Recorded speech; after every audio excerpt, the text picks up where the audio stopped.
এই আল্লাহর কোরআন দিয়ে যখন রাষ্ট্র চলবে তখন নেতা খোঁজা লাগবে। নেতারাই দুঃখী মানুষকে খুঁজে বেড়াবে। আমাদের বাংলাদেশে 5 বছর পর পর যখন ভোট আসে তখন নেতারা এলাকাত আসে। জোরে কোন কথা ঠিক কিনা? ভোট পাইয়া যখন এমপি হয়ে যায় আর নেতার খবর নেই। দেখেন ভোটের আগে আমার ওয়াজে আছে, ভোটের আগে এক নেতা এক আসরের নামাজ 4 বার পড়েছে। এক নেতা এক আসরের নামাজ কয়বার? যেখানে 10 জন লোক দেখে সেখানে বলে আগে নামাজ, আগে নামাজ। যেখানে 10 জন থাকে সেখানে আগে নামাজ। চামচা বলতেছে নেতা 4 বার হলো, এই ভোটের আগে হোক, অসুবিধা কি? ভোটের আগে পড়ে নামাজ, ভোট গেলে আর পড়ে না। এরকম কিছু নেতা আছে না নাই? এ কথা বলে না, আছে না নাই? ভোটের আগে মাথায় টুপি দেয়, মুখে দাড়ি রাখে, দাড়ি কিন্তু খুব ছোট ছোট রাখে, মানে যে কোনো সময় যেন কামানো যায়। কথাটা বুঝলেন না? মাথা টুপি একেবারে ব্যাটারির কালি, সরষের তেল দিয়ে ও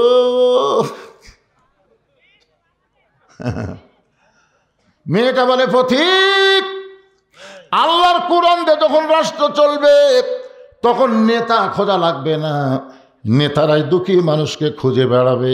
এই কোরআন দিয়ে যখন বাংলাদেশ চলবে একটা গরিব মানুষ ধনীর বাড়ি যাওয়া লাগবে না, বরং ধনীরাই গরিবের দরজায় দরজায় ঘুরবে। গরিবেরা তোমরা 10 টাকা পায়া অন্য জায়গায় ভোট দাও, হ্যাঁ জিলেপি খায়া ও বাবা। সব মার্কারে ভোট দেওয়া যাবে না। সব মানুষকে ভোট দেওয়ার কথা আল্লাহ কোরআনে বলেন নাই। আল্লাহ কোরআনে বলেছে ইন্নাল্লাহা ইয়ামুরুকুম আন তুআদ্দুল আমানাতি ইলা আহলিহা ওয়া ইযা হাকামতুম বাইনান নাস আন তাহকুমু বিল আদল। জোরে কোন সুবহানাল্লাহ। আল্লাহর কোরআন দিয়ে যখন রাষ্ট্র চলবে তখন ধনীরা গরিব মানুষকে খুঁজবে। কারণ ধনীদের যে সম্পদ আছে, সম্পদের মালিক ধনী না, সম্পদের মালিক হলো আমার আল্লাহ। আল্লাহ বলবে 2.5 টাকা গরিবক না দেওয়া পর্যন্ত তুই জান্নাতে যেতে পারবি না। হিসাব কর, হিসাব কর, তোর কয় টাকা আছে হিসাব কর। তাহলে 1000-এ 25 টাকা, 1 লাখে 2,500, 1 কোটিতে 2.5 লাখ, 100 কোটিতে 2.5 কোটি। আল্লাহ বলতেছেন যতক্ষণ না দিবি তুই জান্নাতে যাওয়ার পারবি না। মুসলমানের বাচ্চা টাকা হিসাব করে গরিবের বাড়ি ঢুয়ে দেয়। যা 1 ব্যাগ টাকা নিয়ে গরিবের বাড়িতে গেছে, যা বলতেছে ভাই আমার জাকাতের 1 ব্যাগ টাকা হচ্ছে, টাকাটা নিয়ে আমাকে জান্নাতে যাওয়ার রাস্তা করে দাও। গরিব বলতেছে মাফ কর, মাফ কর। তুই কি মনে করছিস না খায় থাকবো রে, কিন্তু জাকাতের টাকা আমি নেবো না। দেখবেন এমন কিছু গরিব আছে ওরা কিন্তু জাকাতের কথা শুনলে দরজা বন্ধ করে দেয়। দেয় কি দেয় না? আমার এক দাদা ছিল, মারা গেছে, আল্লাহ জান্নাতবাসী করুক। ওনাকে বহু মানুষ ইফতারের দাওয়াত দিছে কিন্তু দাওয়াত লাইনি। আমি একদিন বললাম দাদা মানুষ মুরব্বী থেকে ইফতারের দাওয়াত দেয়, আপনি নেন না কেন? পাগলা এত কষ্ট করে ওজা থাকছি সব দেওয়ার জন্যে, দরকার মুড়ি আর পানি খামরে, কিন্তু কারো বাড়িতে আমি ইফতার করবো না। মানে কি বুঝ আল্লাহ বুঝ দিছে, কোনোদিন কারো বাড়িতে ইফতার করেনি, নিজের বাড়িতে করছে। 7 দিন ধরে 1 ব্যাগ টাকা নিয়ে ধনী ঘুরতেছে, একটা গরিব দরজা খোলে না। আল্লাহর কাছে বলে আল্লাহ আমি আর ধনী থাকতে চাই না, কোরআন যখন চালু হবে তখন আমি গরিব হবার চাই। গরিব হলে মজা আছে, টাকা আসবি, আর ধনী হলে কষ্ট আছে, টাকা যাবি। আল্লাহ আল্লাহ 1 ব্যাগ টাকা 7 দিন ঘুরলাম, একটা গরিব নেই। আল্লাহ মনের দুঃখের লোকটা মরুভূমিতে যাচ্ছে, যাদের গাছের ছায় একজন বস্তা মাথাতে ঘুম পাড়তেছে। বেগালা মনে করছে যাক রে পাশি রে, আসসালামু আলাইকুম। বস্তাল আব্দের কয় আলহামদুলিল্লাহ। বেগালা কয় কে রে, সালাম দিলাম ওয়ালাইকুম না, কয় আলহামদুলিল্লাহ কেন? বলে 1 বস্তা টেকালা 15 দিন ঘুরতেছি ভাই, একটা গরিব পাইনি। তোকে দেখে গরিব মনে করে আল্লাহ শুকরিয়া আদায় করছিস, টাকার বস্তা লিয়ে। আমি ঘুরি ব্যাগ লে, তুই ঘুরিস বস্তা লিয়ে, গরিব গেল কোথায়? আল্লাহ বলে যখন যাকাত ভিত্তিক অর্থনীতি চালু হবে, আল্লাহর কোরআন দিয়ে যাকাত ভিত্তিক অর্থনীতি যখন চালু হবে, ওই দেশের জন্য আল্লাহ গজবের দরজা বন্ধ করে রহমত আর বরকতের দরজা খুলে দিবে। দরকার সুবহানাল্লাহ। হ্যাঁ, বর্তমান বাংলাদেশের সুদ ভিত্তিক অর্থনীতি। কি ভিত্তিক? আপনারা বলেন তো সুদের 1 টাকা খেলে কটি গুনাহ হয়? রাসূল এই পাপের সর্বশেষ প্রথম পাপ হচ্ছে আল্লাহর সাথে যুদ্ধ করা। ফেরাউন নমরুদের মতো হবে, সুদের 1 টাকা খালি, এটা হলো বড় পাপ। আর সবচাইতে নিম্ন পাপ বলার সময় রাসূল 3 বার মুখ ধরছেন। নবী বলবার চাই মুখ ধরে। সাহাবীরা বলে, হুজুর কি বলবেন, মুখ ধরেন কেন? আল্লাহ রাসূল বলে, এমন একটা পাপের কথা বলতে মুখ দিয়ে আমার বের করতে হবে আল্লাহর হুকুমে। সেই পাপটা হলো যে সুদের 1 টাকা খায়, নিজের গর্ভধারিণী মায়ের সাথে জিনা করার গুনাহ হয়। নাউজুবিল্লাহ, তো আসতে বলেন কেন? 1 টাকা খালি, 1 টাকা। এখন আপনারা খান কিনা আল্লাহ ভালো জানে। খান? খায়। আল্লাহর বান্দার আজ থেকে তওবা করবেন, আল্লাহ যেন তওবা করার তৌফিক দেয়। জোরে কোন আমিন। মেয়েটা বলে, পথিক আর 6 দিন হলে উমরকে খুঁজতেছি, আর 1 দিনের মধ্যে যদি পাওয়া না যায় আমি আল্লাহর কাছে উমরের বিরুদ্ধে বিচার দেব। উমর ফারুককে মেয়েটা কি বলতেছে, পথিক আমি কয়দিন হলে খুঁজতেছি, আর 1 দিনের মধ্যে যদি উমরকে পাওয়া না যায় আমি আসল জাকাত বিচার দেবো। আসল জাকাত আপনার বলেন তো আসল জায়গা কোনটা? হাসিনার বিচার কিন্তু জজ কোর্ট, হাইকোর্ট, সুপ্রিম কোর্ট করে পারবি না। পারবে? আমরা 15.5 বছর দেখছি, কাম হয় না। কারণ সব কোর্ট উনি দখল করছে। সব কোর্ট দখল করা, ভালো মানুষ জেলখানা, খারাপ মানুষ জামিন পায়। গাবলার মতন মানুষ বেড়া করে, আর আমার মতো আলিমকে হাত করা নিয়ে জেলখানা নিয়ে যায়। ধরে কোন কথা কন না কেন ভাইরা? একটু মনোযোগ দিয়ে শুনবেন। যখন দুনিয়ার কোনো মানুষের কাছে বিচার পাওয়া যায় না, বিশ্বাস করবেন আসল বিচারক হলেন আল্লাহ। মেয়েটা বলতে 6 দিন হলো উমরকে খুঁজতেছি, আর 1 দিন না পাওয়া গেলে আমি আসল জায়গায় বিচার দেব। সঙ্গে সঙ্গে উমর ফারুক হাঁটু করে বলতেছে, মা তুমি যে হযরত উমরকে খুঁজতেছ, আমি হইলাম সেই উমর। হাঁটু গেড়ে বসে বলতেছে, মা তুমি যে উমরকে খুঁজতেছ, আমি হইলাম সেই উমর। মেয়েটা বলতেছে, আমিরুল মুমিনিন, তাহলে আপনি চোরের মতন একা একা কেন ঘুরতেছেন? আপনার কি কোনো স্যামসা নাই? জোরে কোন কি নাই? স্যামসা বোঝেন না? একটা চেয়ারম্যান আসলে তার সাথে চৌকিদার ঘরে, একটা উপজেলা চেয়ারম্যান যখন যায় তার সাথে পুলিশ যায়, একটা এমপি যদি যায় তাহলে পুলিশ যায় না, পুলিশের গাড়ি একটা আগে একটা পাশে। জোরে কোন কথা ঠিক কিনা?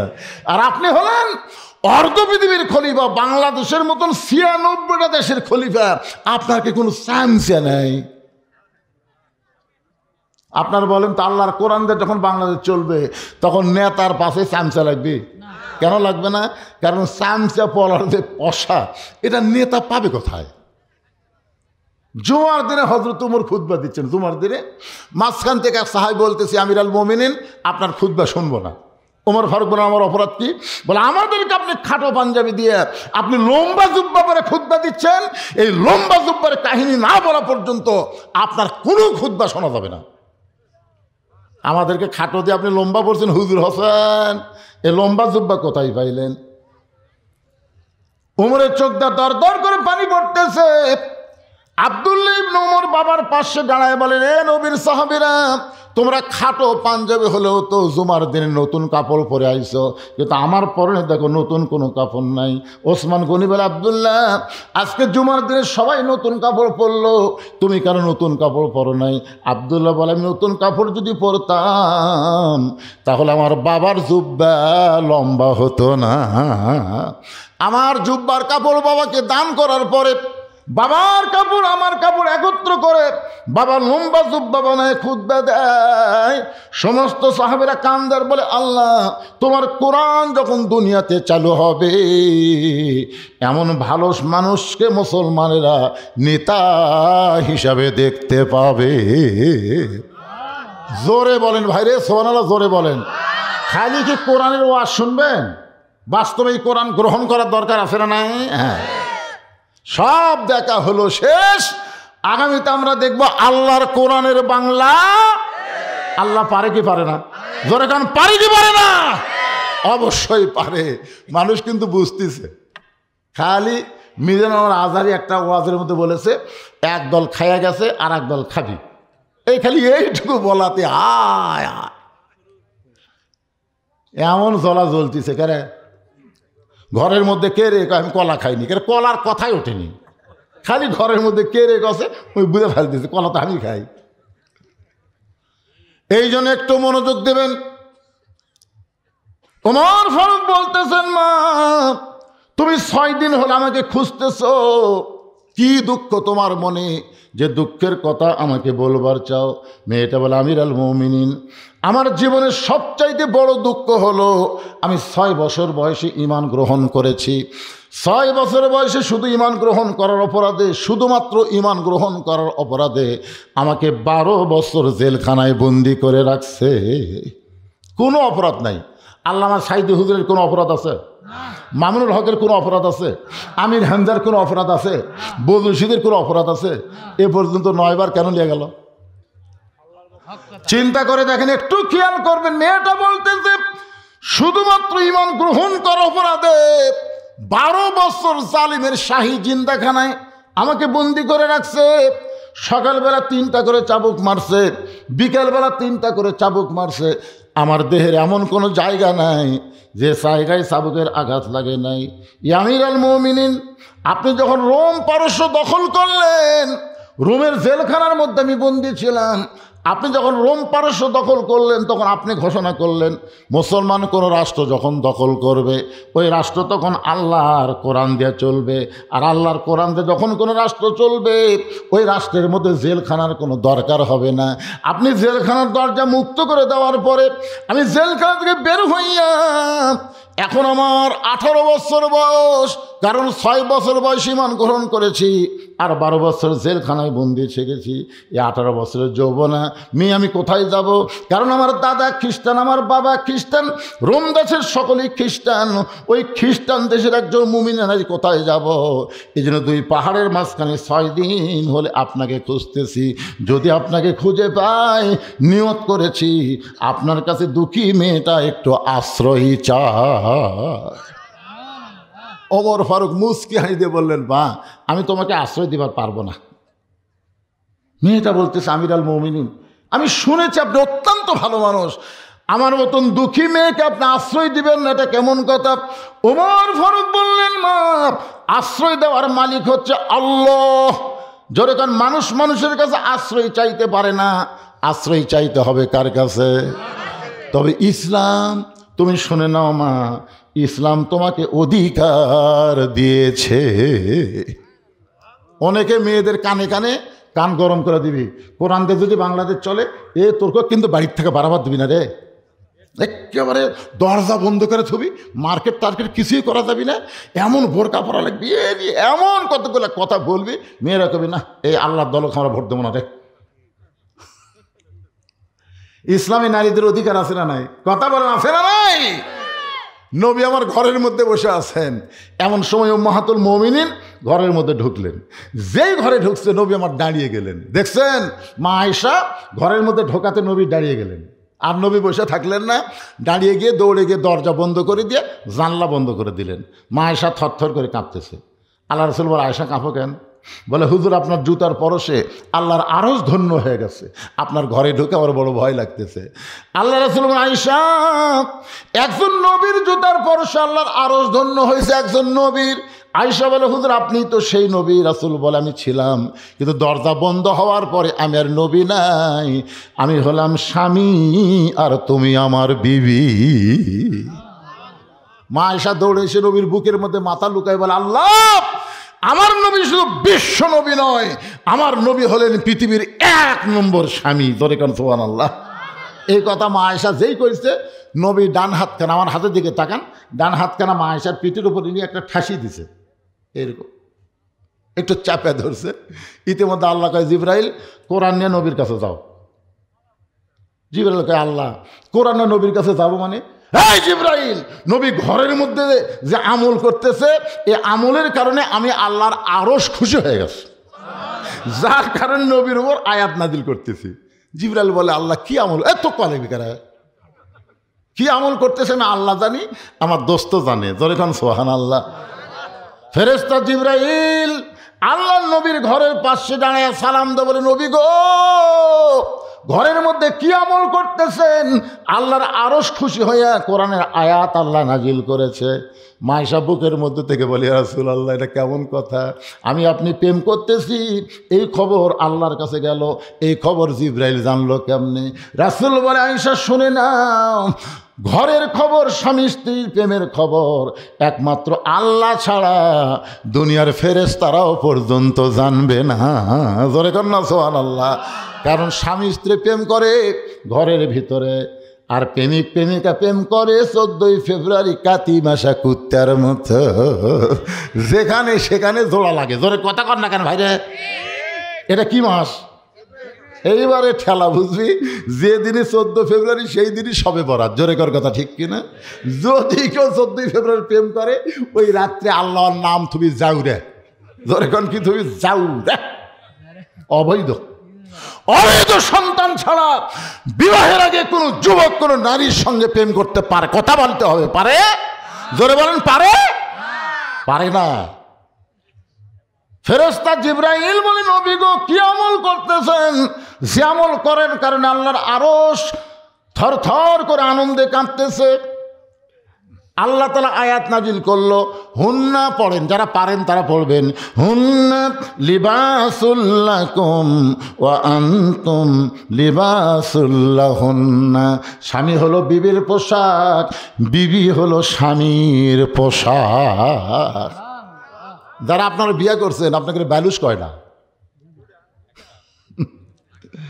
আয়েশা বলেছেন, আমি রাসূলের সাথে যত রাত ঘুমাইছি 2 বালিশে কোনোদিন ঘুমাইনি।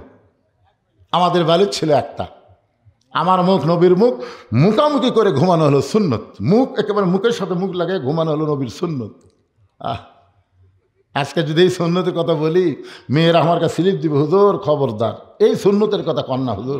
এরা যে বিড়ি খাওয়া খায়, ঘরের মধ্যে ঢুকলে মনে হয় ভোগরা পাঠা ঢুকলো, মুখের কাছে মুখ গেলে তোমার বমি হবে।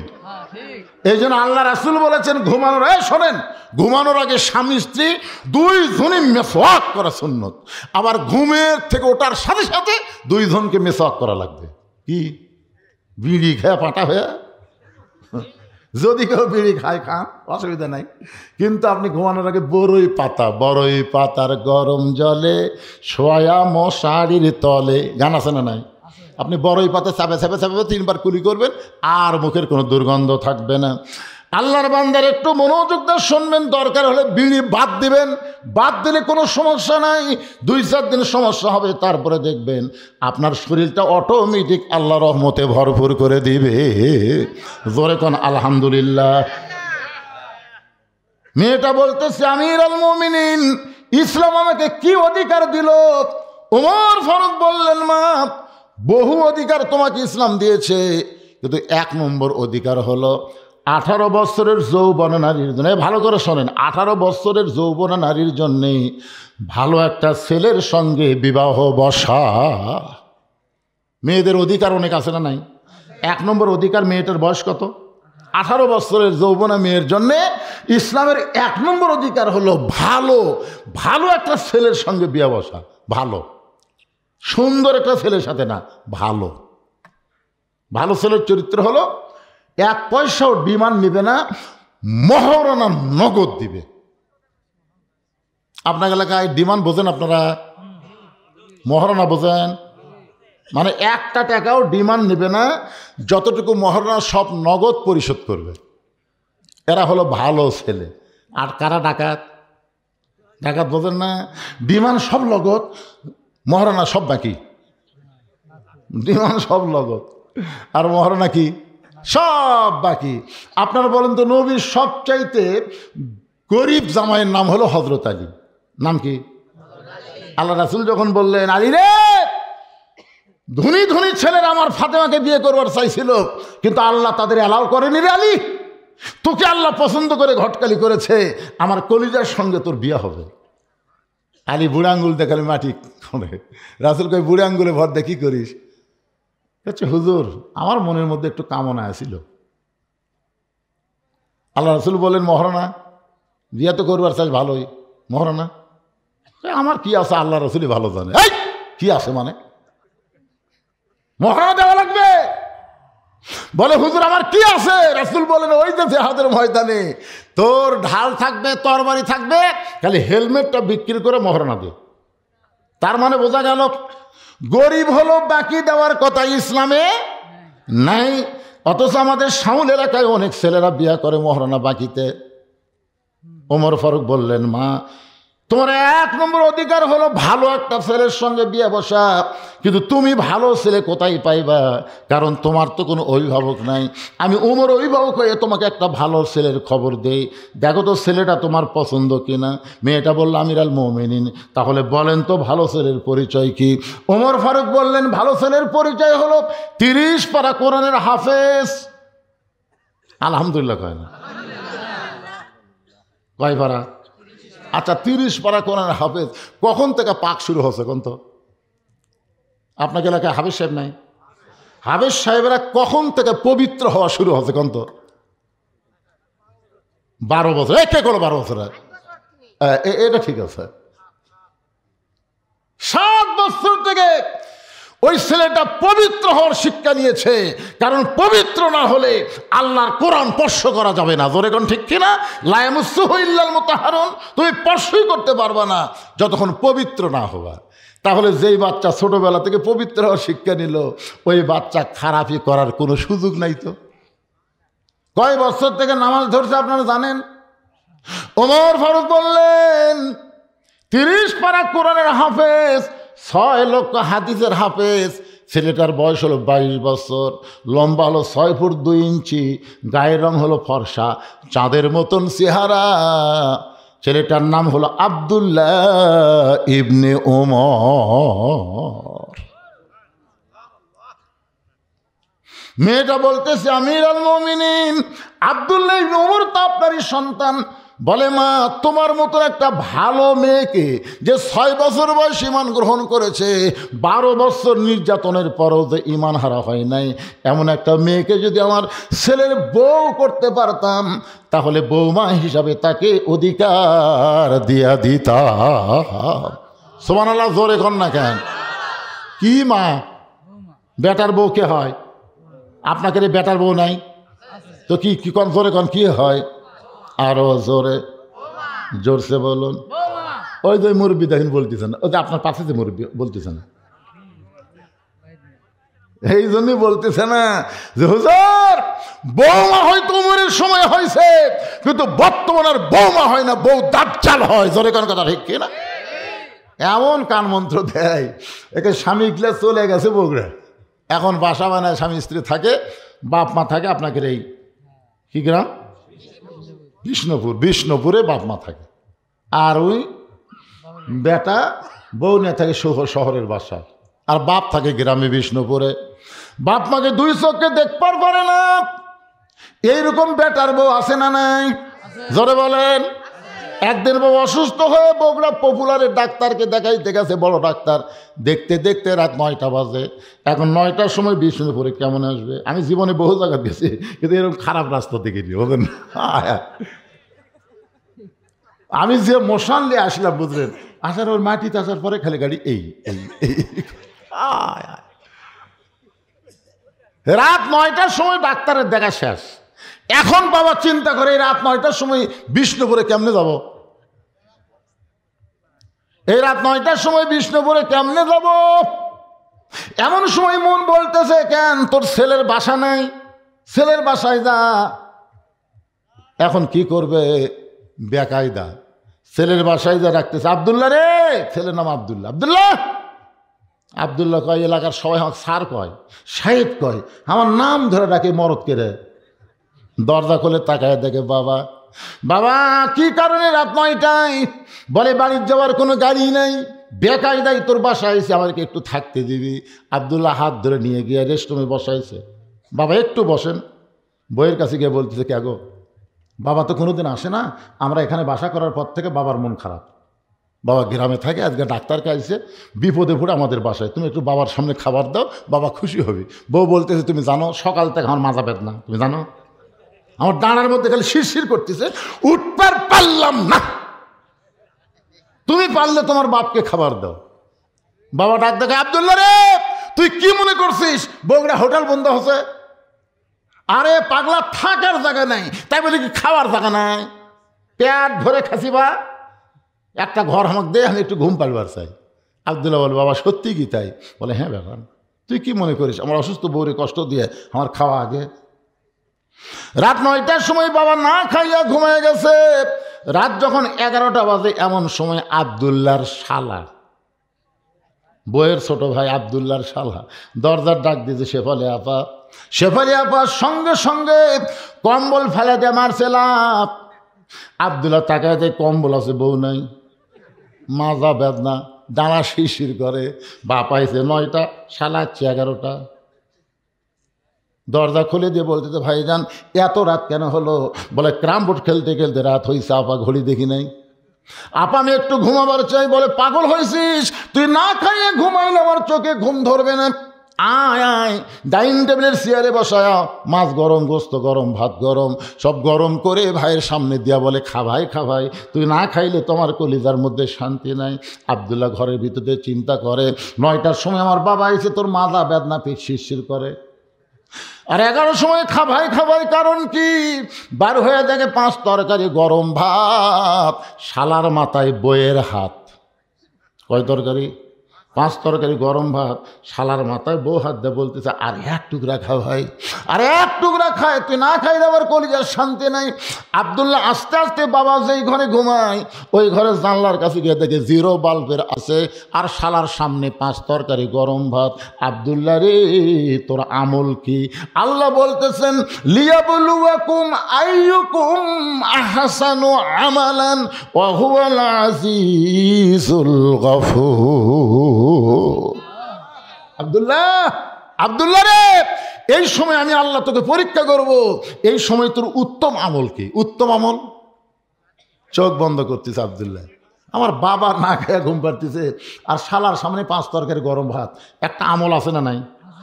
চোখ বন্ধ করে দেখে, ওয়াকাদা রব্বুকা আল্লা তা'বুদু ইল্লা ইয়াহু ওয়া বিল ওয়ালিদাইনি ইহসানান। ওই বউ মরে গেলে বউ পাওয়া যাবে, বউ ছাড়া দেবো, সকালে বিকালে বিয়ে করব। কিন্তু যেই বাপ আমার না খায় ঘুম পাড়তেছে, এই বাপ যদি মরে যায়, যতই কান দেয়ার বাপকে পাওয়া যাবে না। জোরে কোন কথা ঠিক কিনা? কি আমল করবো রে? নফল নামাজ পড়বো নাকি? নফল নামাজ? চোখ বন্ধ করে আমল খুঁজতেছে, দেখে উটি বলা একটা বেলান আছে। শহরের বাসার তো কিছু থাকে না ভাই, উটি বলা একটা বেলান আছে, 1 হাত। আব্দুল্লাহ কয়, এই 4 আঙ্গুল ধরলে কতক্ষণ থাকবে? তখন বিবেক বলতেছে, আব্দুল্লাহ রে, মেয়ে মানুষের শাসন চলতেছে রে পাগলা, বোক মারলে জেলত যাওয়া লাগবে। ইমান বলতেছে, জাগা মতো মার, এমন জায়গাত মারবি কাউকে দেখাবও পারবি না, বিচারও হবি না। পিছন দিকে তাকে দেখ উঁচা হয়ে আছে, উঁচা বরাবর মার। বিলাই যেমন ইন্দুর ধরে আস্তে আস্তে, পিছনে এসে তাকায় দেখে শালা নিবে না, বউ জোর করে মাছ দিয়ে বলতেছে, আর 1 টুকরা খা ভাই, তুই না খাইলে আমার কলিজার শান্তি নাই। আব্দুল্লাহ খালি খেপা আছে যে, বাপ আমার না খায় ঘুম পাড়তেছে, তোর ভাই খাবি না, জোর করে খাওয়াস। বিসমিল্লাহ করে মারছে বাড়ি। যেই মাত্র বাড়ি মারছে, বউ দৌড়, শালাও দৌড়। শালা চিল্লায় বলে, দুলা ভাই আমার বোনকে মারলেন কেন? আব্দুল্লাহ কয়, তোর বোন আমার কে হয়? এই তোর বোন আমার কে হয় রে? এই তোর বোনকে এত ভালোবাসি যে ভালোবাসার কারণে বাপ মাকে ছেড়ে আমি শহরে বাসা বানাইছি, খালি তোরই বোনের জন্য। আজকে কেন মারলি? মারলাম। আয় আয়, কি জন্য মারলাম? আয়। শালাকে আমাকে মারবেন নাকি? না রে পাগলা, মারবো কেন? তোকে একটু দেখাবার চাই। বাবা সেই ঘরে ঘুম পাড়তেছে, ওই ঘরের জানলার কাছে গিয়ে বলে, তাকায় দেখতো ঘরের মধ্যে কে? বলে, আপনার বাবা কখন আইছে? বলে, 9টার সময়। তোর বোন কইল মাজা বেদনা, পিঠ শিরশির করে, আমার বাবার সামনে খাবার দেয়নি, বাবা রাগ করে ঘুম পাড়তেছে। আর তোর সামনে 11টার পরে 5 তরকারি গরম ভাত। এখন বল রে শালা, বল আমার আমল কি? শালা বলতে, দুলা ভাই আর একটা মারেন, আর একটা মারেন। ই মানুষের জাত না, ই বাপের রাখতেও পছন্দ করে, শ্বশুর রাখতেও 2 চোখকে দেখবার পারে না। এইরকম মেয়ে মানুষ সমাজে আসে না নাই? জোরে কান আসে না? আর বাপের বাড়ির ফকির আসলে কয়, আমার চাচা হয় গো, এই ফকির আমার চাচা হয়। আর শ্বশুরের ভাই আসলে কয়, আপনি কে? আমি তো আপনাকে চিনি না। ও তুই চাওয়া শ্বশুর চিনিস না, ফকির তোর চাচা হয়। এই জন্য বর্তমান যুগের বেটার বউ তো অনেকে বৌমা বলতেছে না, যেমন এই মুরব্বী কয় নিজেকে এত লম্বা একটা আওয়াজ শোনায় দিলাম। ওমর ফারুক বলে, মা আমার আব্দুল্লাহর সঙ্গে বিয়া দিয়ে তোমাকে আমার বৌমার অধিকার দিব। মেয়েটা বলে, ইয়া আমিরুল মুমিনিন, আপনি কিন্তু আমাকে বলেছেন ভালো একটা ছেলের সঙ্গে বিয়া বসার অধিকার আছে। ওমর ফারুক বললেন, মা তাই তো বললাম, ভালো একটা ছেলের সাথে। তো বলে, আপনার আব্দুল্লাহর সাথে ভালো ছেলে নাই? ওমর ফারুক কয়, পাগলি কয় কি? আমার আব্দুল্লাহর চাইতে ভালো ছেলে ইহো জন্মে পাইবা না, এই দুনিয়াতে নেই। মেয়েটা বলে, আমিরুল মুমিনিন, তাহলে আমি একটা ছেলের নাম বলবো, দেখেন তো ছেলেটা কেমন লাগে। ওমর ফারুক চুম করছে, কে রে? আচ্ছা বলো মা, তুমি একটা ভালো ছেলের নাম বলো। মেয়েটা বলতে, ছেলেটার নাম হলো হুসাইন, বাবার নাম হলো হজরত আলী, মায়ের নাম হলো খাতুনে জান্নাত ফাতেমা, আর নানার নাম হলো মুহাম্মাদুর রাসূলুল্লাহ। এখন আপনি বলেন, আপনার আব্দুল্লাহ ভালো না হুসাইন ভালো? ওমর ফারুক বললেন, মা কি কও তুমি? আমার আব্দুল্লাহর চাইতে হুসাইন আল্লাহর কাছে কোটি কোটি গুণ ভালো। জোরে কোন সুবহানাল্লাহ। তাহলে আপনি আমাকে কি বলছেন? ইসলাম আমাকে একটা ভালো ছেলের সাথে বিয়ে বসার অধিকার দিছে, যেখানে হুসাইন আছে সেখানে আব্দুল্লাহর সাথে বিয়ে বসবো কেন? ওমর ফারুক বললেন, আমি জীবনে কোনোদিন ঘটকালি করে নাই, আজকে প্রথম তোমার জন্য ঘটক হব। মেয়েটাকে নিরাপদ আশ্রয় দিয়ে ওমর ফারুক পরন্ত বিকালবেলায় হজরত আলীর দরজায় গিয়া সালাম দিলেন, আসসালামু আলাইকুম ইয়া আহলাল বাইত আম্মা সাইলা ফালা তানহার। হজরত আলী চমকে গেলেন, যে সালাম দিল সেটা হজরত ওমরের সালাম বোঝা গেল, কিন্তু আম্মা সাইলা ফালা তানহার এই ফকিরের আয়াত কেন? হজরত আলী বের হয়ে বলে, ওয়ালাইকুম সালাম ইয়া আমিরুল মুমিনিন, আপনি কবে থেকে আমার ভিক্ষা শুরু করলেন? আপনি যে বললেন আম্মা সাইলা ফালা তানহার, এই সাইলকারীকে ফিরাইয়ে দিও না। ওমর বলে, আলী রে, জীবনের সবচাইতে বড় বিপদ আজকে আমার জীবনে ভাই, জীবনে কোনোদিন ঘটকালি করি নাই, আজকে তোর হোসাইনের ব্যাপারে আমি একটু ঘটকালি করবার চাই। আলী বলতেছেন, আপনার মতন মহান ব্যক্তি যদি আমার হোসাইনের ঘটক হয়, তাহলে পাত্রী অবশ্যই ভালো হবে। আপনার বলেন তো, ঘটক যদি ভালো হয় পাত্রী খারাপ হয়? ঘটক যদি ভালো হয় পাত্র ভালো হবে, পাত্রী ভালো হবে। আলী বলতেছেন, ইয়া আমিরুল মুমিনিন, তাহলে পাত্রীটা কে? বলে, এক নম্বর গুণ হলো আমার আব্দুল্লাহকে অ্যালাও করে না। পাত্রী এক নম্বর গুণ হলো আমার আব্দুল্লাহকে পছন্দ করে না। 2 নম্বর গুণ হলো 6 বছর বয়সে ঈমান গ্রহণ করেছে। আর 3 নম্বর গুণ হলো 12 বছর ঈমানের পরীক্ষা দিয়েছে। এত নির্যাতনের পরও এক মুহূর্তের জন্য ঈমান হারা হয়নি। আলী বলতেছে, আমিরুল মুমিনিন, আসলে আমি মনে মনে এমন একটা মেয়েকেই খুঁজতেছিলাম হোসেনের বউ হওয়ার জন্য। ওমর ফারুক বলে, আলী ভাই, তাহলে আমার ঘটকালে আল্লাহ কবুল করছে। একটা নালীকে বুকের মধ্যে নিয়ে যখন কোলাকুলি করে, হোসেন বের হয়ে সালাম দেয়, বলে, আমিরুল মুমিনিন, আপনার আমার বাবা যেভাবে কোলাকুলি করতেছেন মনে হয় বিয়ে আপনারাই করবেন। ওমর ফারুক, হোসেন কি, আমি তোমার মুরব্বী, তোমার বাপ তোমার মুরব্বী, আমরা মুরব্বী মিলে যদি সিদ্ধান্ত নেই, তুমি কি সিদ্ধান্ত গ্রহণ করবা না? হোসেন বলতেছে, আমিরুল মুমিনিন, আপনি আমার মুরব্বী, আমার বাবা মুরব্বী, আমি জানি সম্মান করি, কিন্তু আসল মুরব্বী হিসাবে আমি কেবলমাত্র একজনকেই মানি, তিনি হলেন আমার নানা মুহাম্মাদুর রাসূলুল্লাহ। যাকে তাকে মুরব্বী মানলে তবলিগের মতন খুনাখুনি হবে। জোরে কোন কথা ঠিক কিনা? মুরব্বী কয়টা? আরো জোরে, জোরসে বলুন। কুল হে রাসূল, আপনি বলেন, ইন কুনতুম তুহিব্বুনাল্লাহ ফাত্তাবিউনি, যদি কেউ আল্লাহরে পাওয়ার চায়, নবী ছাড়া আল্লাহকে পাওয়ার কোনো রাস্তা নাই। সবাই বলেন, উপায় নাই রে, বলেন, উপায় নাই রে, উপায় নাই রে, উপায় নাই, নবী বিনে আল্লাহ পাওয়ার উপায় নেই। আপনার 2 জন মুরব্বী আমি জানি, আপনার 2 জন মুরব্বী আমি সম্মান করি, কিন্তু আসল মুরব্বী হিসাবে কেবলমাত্র আমার নানাকে আমি মানি। আতিউল্লাহ ওয়া আতিউর রাসূল, আল্লাহর আনুগত্য করতে হবে, নবীকে অনুসরণ করা লাগবে। হুকুম কার? ওমর ফারুক বলে, হোসাইন তুমি কি বুঝাবার চাও? হোসাইন বলতেছে, আমিরুল মুমিনিন মনে কষ্ট নেবেন না, আমি কয়েকদিন আগে একটা স্বপ্ন দেখছি, স্বপ্নে দেখি আমার নানা ঘরের মধ্যে আরাম করতেছে। এটা আবার কে ডানালো রে বাজান? এই হাই হাই, ওর সাইজ দেখছেন? পাগলা কোথায় এলেন এরা?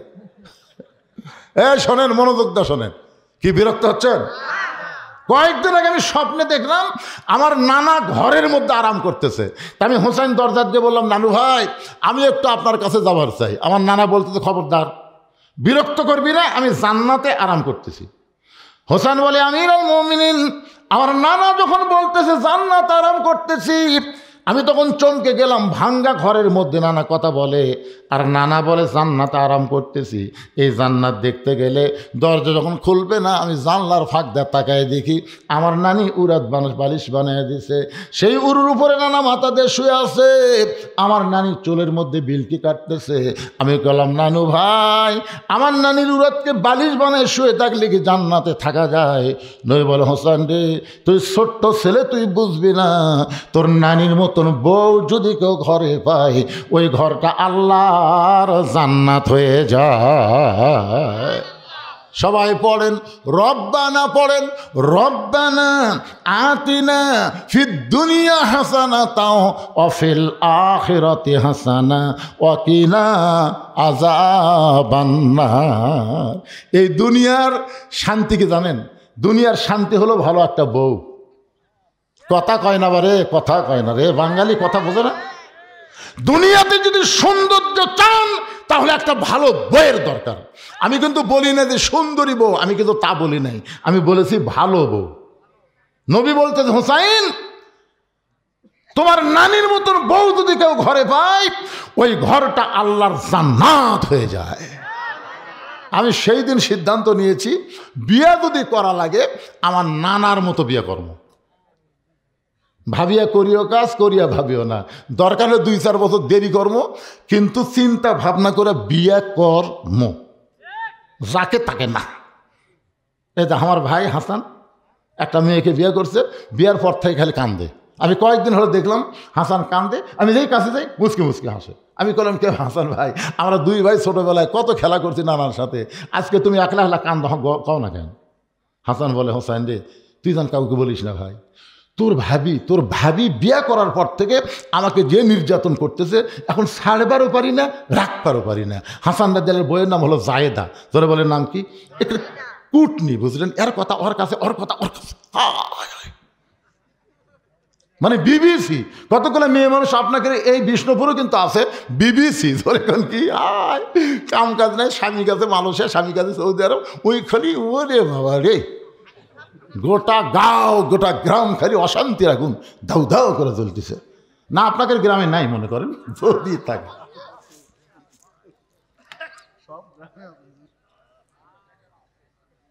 দৌড়ে গিয়ে হযরত আলীর হাতটা ধরে বলতেছে, বাবা আপনি সত্যি করে বলেন তো, আমার মা আপনার কেমন বউ ছিল?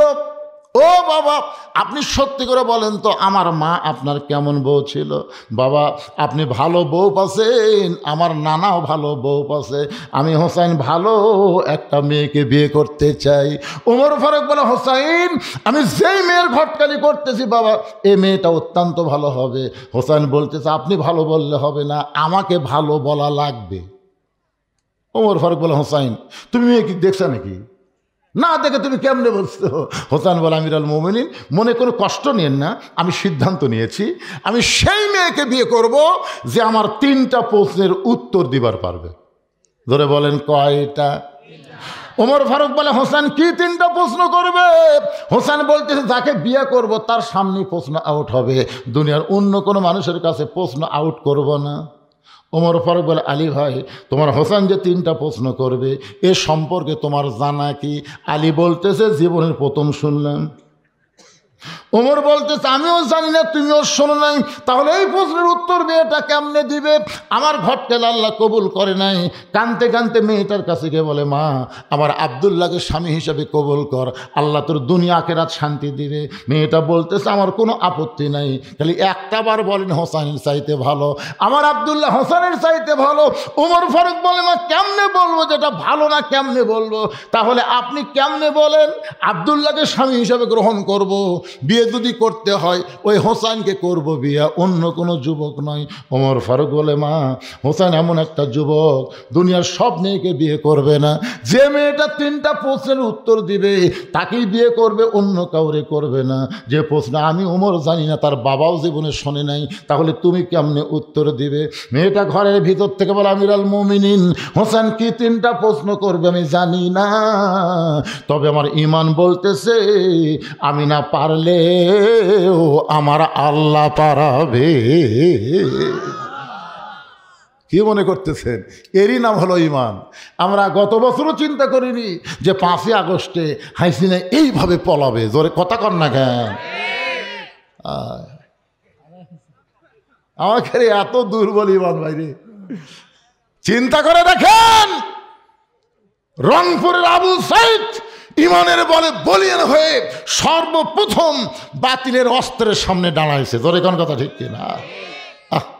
এইভাবে আমি রাসূল একটা হাদিস পড়েছি যে শহীদের মৃত্যু যন্ত্রণা একটা পিঁপড়া কাটার চাইতে বেশি না। এটা আবু সাইদকে দেখে বোঝা গেল আসলে তাকে গুলি করতেছে, একটাবার ও বাবারে মারে করে চিল্লাচিল্লি করতেছে না, গুলি করতেছে আর সামনের দিকে আসতেছে। জোরে কোন কথা ঠিক কিনা? 3য় গুলি করার পরে 2 ছেলে এসে যখন ধরলো তখন ছেলেটা পড়ে গেল, তার মুখে কোনো আহাউ শব্দ নেই। এখান থেকে বোঝা গেল আবু সাইদের জীবন দেওয়া আল্লাহর পছন্দ হওয়ার কারণে ফ্যাসিস্ট হাসিনাকে আল্লাহ বাংলাদেশ থেকে আমাদের মুক্ত করার জন্য আসল জাগাত পাঠাছে। জোরে কোন কথা ঠিক কিনা? যেখানকার মাল সেখানেই গেছে।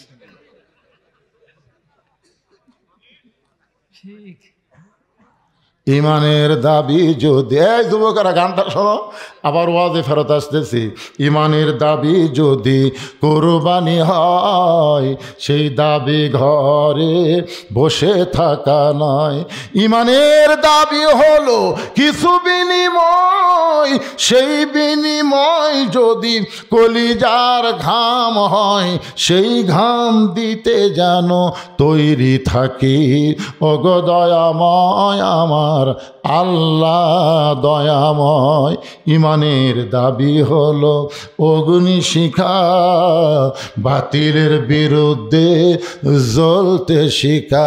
সে আগুনে জ্বলে জ্বলে দিব ইমানের পরিচয়। ইমানের দাবি ঘরে বসে থাকা নয়। আমাদের বাংলাদেশের তরুণ প্রজন্ম, কিশোর প্রজন্ম বাতিলের বিরুদ্ধে ইমানের দাবিতে যখন রাস্তায় বের হয়ে আসলো, হাসিনা পলাতে বাধ্য হয়ে গেল। জোরে কোন কথা ঠিক কিনা? ঘরত বসে থাকে যত আল্লাহ আল্লাহ জিকির করো, হাসিনার অত্যাচার থেকে বাঁচতে চায়, আল্লাহকে কান্দে মর, বাঁচ না বাড়ান লাগবে। জোরে কোন কথা ঠিক কিনা? 15.5 বছর বিএনপি যখন খালি কয় আন্দোলন হবে ঈদের পরে, ধরে কোন কথা, এর কি ঈদ শেষ হয় না? বারে খালি কয় ঈদের পরে শক্ত আন্দোলন করা হবে ঈদের পরে। আর জামাতেরা ঘরের মধ্যে বসে বসে জমি জমি মিটিং করে, প্রকাশ্যে বের হওয়ার পারে না। আয় আয় কি ফোসকা বাচ্চা রে, কলজার টুকরা ময়নারা রে, যার মধ্যে আবু সাইদ, মুগ্ধ ইয়ামিন, এরকম 2000 ছাত্র জনতা তাদের জীবন দেওয়ার কারণে 30,000 ছাত্র জনতাকে আহত পঙ্গু করার কারণে পরে আল্লাহ তাআলা আমাদেরকে আবার স্বাধীনতা দিয়ে দিল। জোরে কোন সুবহানাল্লাহ। মেয়েটা বলতেছে, আমিরুল মুমিনিন হোসেন কি 3টা প্রশ্ন করবে আমি জানি না, তবে আমার ঈমান বলতেছে আমি না পারলেও আমার আল্লাহ পারাবে। জোরে কোন কে পারাবে? সঙ্গে সঙ্গে ওমর ফারুক এক দৌড় আলীর বাড়িতে এসে বলতে, ভাই তারিখ করবার চাই। হোসেন বলে কিসের তারিখ? কিসের তারিখ? ওমর বলে বিয়ার তারিখ না, বিয়ার তারিখ না, তুমি যে 3টা প্রশ্ন করবে তার উত্তর দিবার পারবে কি পারবে না তারই তারিখ। আলী বলতেছে কি কন, যে প্রশ্ন আপনি জীবনে জানেন না, আমিও শুনিনি, সেই প্রশ্নের উত্তর মেয়েটা কেমনে দিবে? ওমর ফারুক বলে, আলী রে, তোমার কানটা আমার মুখের কাছে দাও। হযরত আলী কানটা যখন উমরের মুখের কাছে দেয়, উমর ফারুক ফিসফিস করে বলতেছে, ইমানের বলে বলিয়ান হয়ে যখন কেউ কথা বলে, তখন আমি বিশ্বাস করেছি সে একলা না, তার সঙ্গে আমার আল্লাহ রয়েছে।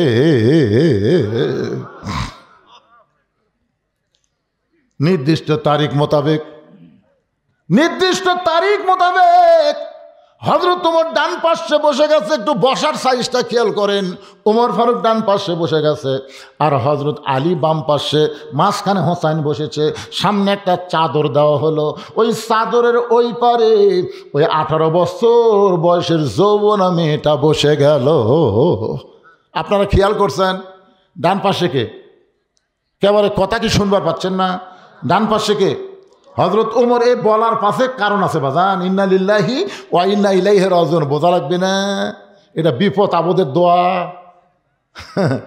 এটা মানুষ মরার পর আয়াত না, বিপদ আপদ মুসিবতের আয়াত। জোরে বলেন কথা ঠিক কিনা? আর একবার আয়াতটা শোনেন, ইযা আসাবাতুহুম মুসিবাতুন ক্বালু ইন্না লিল্লাহি ওয়া ইন্না ইলাইহি রাজিউন। পাগলের মতন ঘুরতেছে একটা 4G মোবাইল নিয়ে, সারাদিন ঘরে। সারাদিন ঘরে, এখানে ঘোরে, বাড়ি খালি ঘোরে, বাড়ির থাকে না। দাদা কয়, কে রে, এই তুই এত ঘুরিস কে রে, তুই এত ঘুরিস কে রে? তখন লাতি কয়, দাদা বুড়া হচ্ছেন তো, বুঝতে পারতেছেন না, আপনাদের সময় তো এরকম মাল ছিল না, আসলে ছিল না। আমি ছোটোবেলায় দেখছি আমার দাদি, তখন এত বোরকার বাহার ছিল না। দুটা হাতকে বোঝেন, এ মুরব্বীরা বুঝবে, হাতকে দুটা হাতকে, একটা নিচে একটা উপরে, এমনভাবে পরিছে দুনিয়ার কোনো মরদ মানুষ চেষ্টা করলেও মুখ দেখবার পারেনি। একের মাথা লিয়ে এসে নেমে দিছে। কে দাদি? ও দাদি, পড়ে যাবেন দাদি, ভালো করে রাস্তা। দুনিয়ার পড়া সহ্য করা যাবে, কিন্তু জাহান্নামের আগুনে পড়া যাবে না। ধরে কোন ঠিক কিনা? আর এখন 14 হাত শাড়ি রে, 14 হাত শাড়ি, কুটি যে পেঁচে, খালি পেঁচে, আঁচড়া পাঁচড়া বাড়ি করে থাকছে। আর এখনকার কিছু বোরকা বাড়াছে, বুঝলেন, টাইট ফিটিং। ধরে কোন কি ফিটিং? বোরকা পরলে বাহির থেকে সব কিছু বোঝা যায়। আমার মা বোনদের জন্য বলবো, মা, পর্দা হলো নারীদের জন্য ফরজ। আল্লাহ কোরআনে বলেছেন, অকর্না ফি বুয়ুতিকুন্না ওয়ালা তাবাররাজনা তাবাররুজাল জাহিলিয়াতিল উলা। সকলে বলেন আল্লাহু আকবার। সামনে চাদর দেওয়ার পরে ওমর ফারুক বলে, হোসাইন, এখন তুমি প্রশ্ন শুরু করো। প্রশ্ন কয়টা? জোরে বলেন কয়টা? সবাই মনোযোগ দিয়ে শোনো, এখন তুমি প্রশ্ন শুরু করে দাও। ওমর ফারুক বলে, হোসেন, এখন তুমি 3টা প্রশ্ন করো। এবার হোসেন বলে, রে মেয়ে, তুমি একা একা বসে আছো, তাই বলে তুমি একলা না, আমি হোসাইন বড় একা হয়ে গেছি। ওমর ফারুক বলে, হোসাইন, তুমি কি পাগল হইলা নাকি? তোমার ডান পাশে আমি বসে আছি, বাম পাশে তোমার বাবা বসে আছে, এরপরে তুমি একলা কেমনে হলে? হোসেন বলে, রে মেয়ে, আমার 2 পাশে 2জন মহামানব বসে আছে, কিন্তু মনে মনে এই 2 মহামানব তোমার পক্ষ নিয়েছে। আপনার বলেন তো, ওমর ফারুক কার পক্ষে? হযরত আলী। তাহলে খামাখাই পক্ষে বসে লাভ কি? আজকে নিরপেক্ষ নির্বাচন কমিশনার সকাল 11টায় কইল 8% ভোট আছে, 12টায় কইল 19%, 2টার সময় ঘুমোর থেকে উঠা কয় 44%। তার মানে কি? আপনারা বলেন তো, হাসিনার সময় যে নির্বাচন কমিশনার ছিল, ই কি নিরপেক্ষ? কথা কন নাই নিরপেক্ষ? আসলে নিরপেক্ষ শব্দ চলবি না। এমনকি আমার আল্লাহ পর্যন্ত নিরপেক্ষ না। আল্লাহ যদি নিরপেক্ষ হতো তাহলে কেন বললো ইন্না দীনা ইনদাল্লাহিল ইসলাম? ইসলাম আমার মনোনীত জীবন বিধান কেন বললো? তার মানে হিন্দুদের বিপক্ষে, কাফেরের বিপক্ষে, মুনাফিকের বিপক্ষে, ইহুদির বিপক্ষে, মুসলমানের পক্ষে। জোরে কোন কথা ঠিক কিনা? তা আল্লাহ যদি নিরপেক্ষ না হয়, তুই কেমনি নিরপেক্ষ রে? হুজুর, আমি কোনো দল করি না, আমি নিরপেক্ষ। আরে পাগলা, তুই নিরপেক্ষ না, তুই হলো হিজড়ে। হিজরা কোনো পক্ষে নাই, ওই মেয়ে পক্ষেও নাই, মরদ পক্ষ নাই, আর উপরেও শান্তি নাই, তলেও শান্তি নাই। জোরে কোন কথা কর না কেন ভাই? কে রে যুবকারে, তুমি কি মনে করছো যে আমি কানা বক্তা ওয়াজ করতেছে? এত ঘোরা লাগে খুব থাকে রে। আর এখানে কয়টা যুবক এসে যায়, আবার এসে খাড়াইতে থাকে, এই মাহফিল কমিটির লোকের তবার বিজয় করে দিত।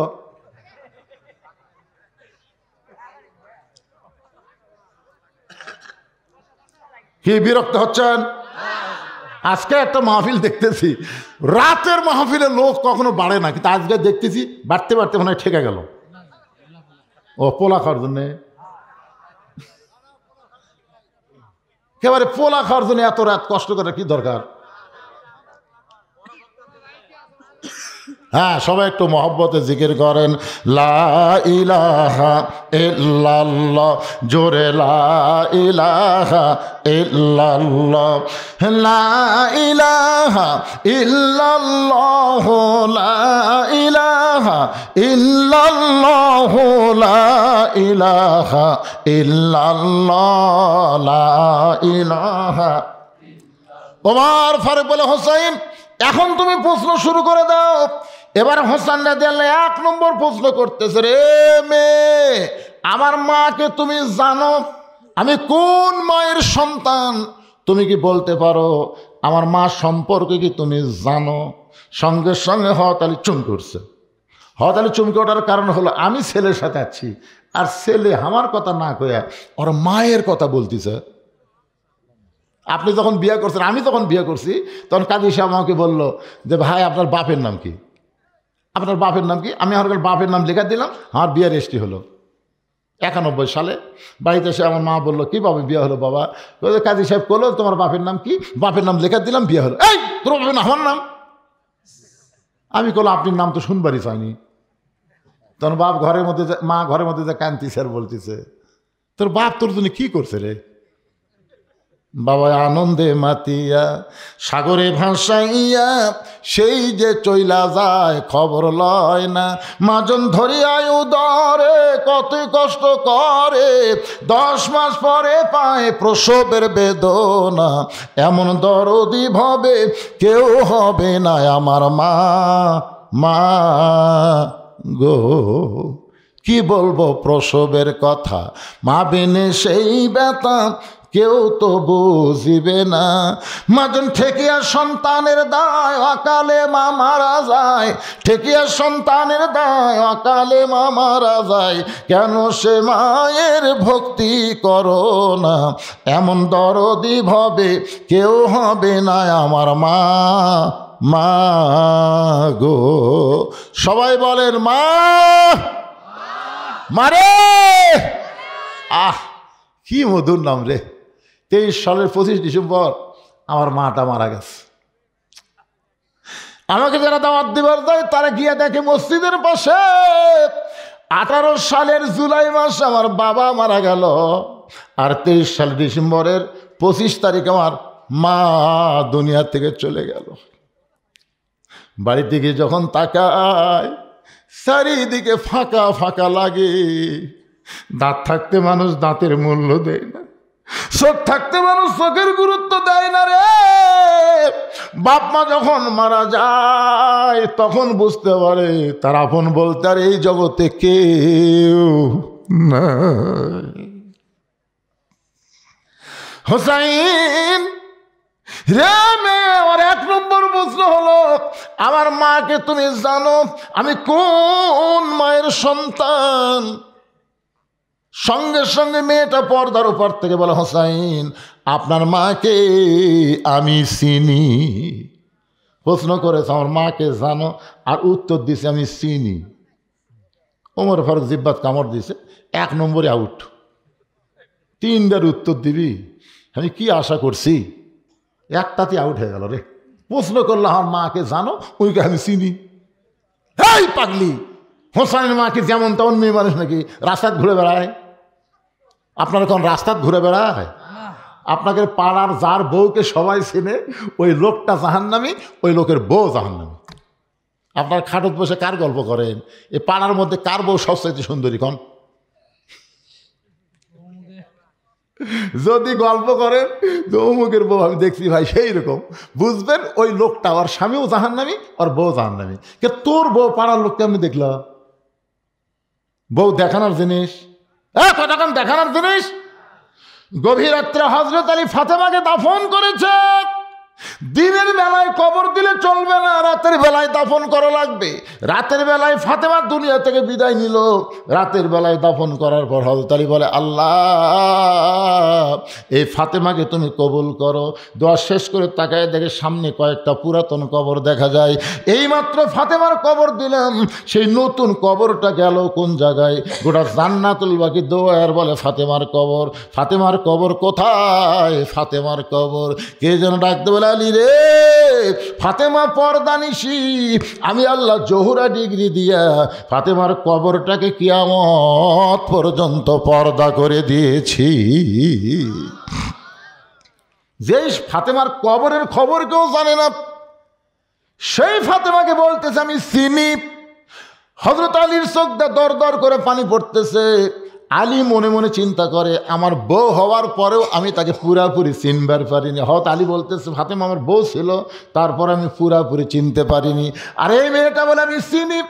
ওমর ফারুক বললেন, মা হোসেন কি প্রশ্ন করলো আর তুমি কি উত্তর দিলা? মেয়েটা বলে, হোসাইন, আপনার মায়ের চোখের ভুরু জোড়া ছিল, আপনার মায়ের বাম গালে কালো একটা তিল ছিল, থুতুনির তলে লাল একটা দাগ ছিল। আলী বলতেছেন, মা যা বলছিস বলছিস মা, আর বলিস না, কারণ আমাদের তিনজনের মধ্যে একজন পরপুরুষ আছে।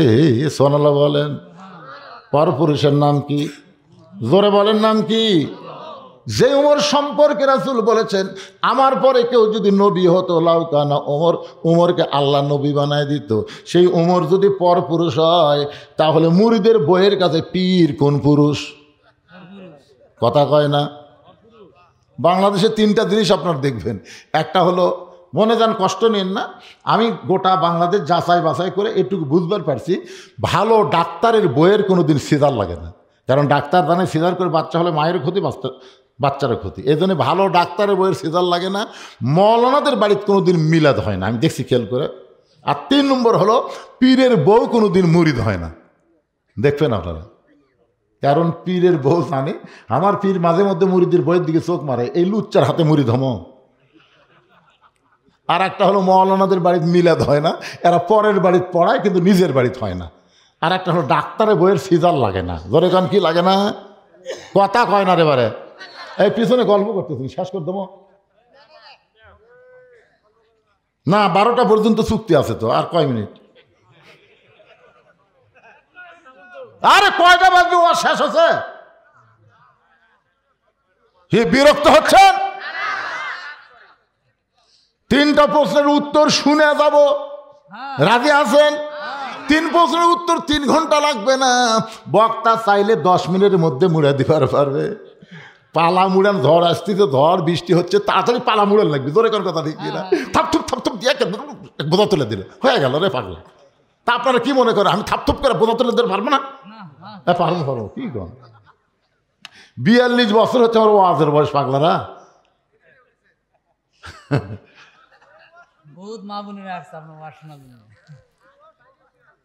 আবার শোনো, হ্যাঁ শোনেন, এই যে সূরা ফাতিহা জীবনে কয়বার পড়ছেন? জীবনে কয়বার পড়ছেন? সারা জীবন যদি কেউ সূরা ফাতিহা শোনে অথবা পড়ে, একটা মুহূর্তের জন্য বিরক্ত রাখবে না। জোরে কোন কথা ঠিক কিনা? ঈমান আমলের ওয়াজ। কোরআনে আল্লাহ 82 বার নামাজের কথা কেন বললো? সাই বললো, হুজুর একই নামাজের কথা আল্লাহ 82 বার বললো, আল্লাহ বিরক্ত লাগলো না? নবী কয়, পাগল, যার গুরুত্ব যত বেশি সেটা ততবার আলোচনা হবে। জোরে কোন ঠিক কিনা? আয় হায় রে, একটু মনোযোগ দিয়ে শোনেন। হযরত আলী বলতেছে, মা যা বলছো বলছো, আর বলো না, কারণ এ জায়গায় একজন পরপুরুষ আছে। আমি জানতে চাই, মা হাসান হোসেনের মায়ের চোখের ভুরু জোড়া ছিল, এটা দুনিয়ার কেউ জানবে না, আমি জানি। কি জন্যে?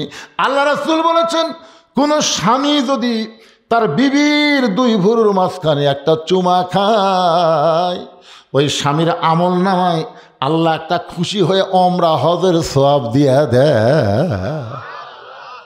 কোন জায়গা? এদিকে ভুরু, 2 ভুরু নেই, এই ভুরু একটা শব্দ করে খাবেন। খাচ্ছেন কোনোদিন? বইয়ের ভুরুর দিকে তাকাই না, তাকায়।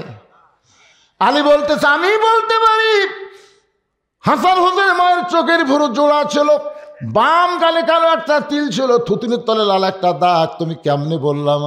মেয়েটা বলে, মুরব্বী, ওই রোমের জেলখানার মধ্যে যখন আমি বন্দি ছিলাম, সে দিল কারারক্ষী আমাকে সকালবেলা 3টা করে চাবুক মারত, বিকালবেলা 3টা করে চাবুক মারত।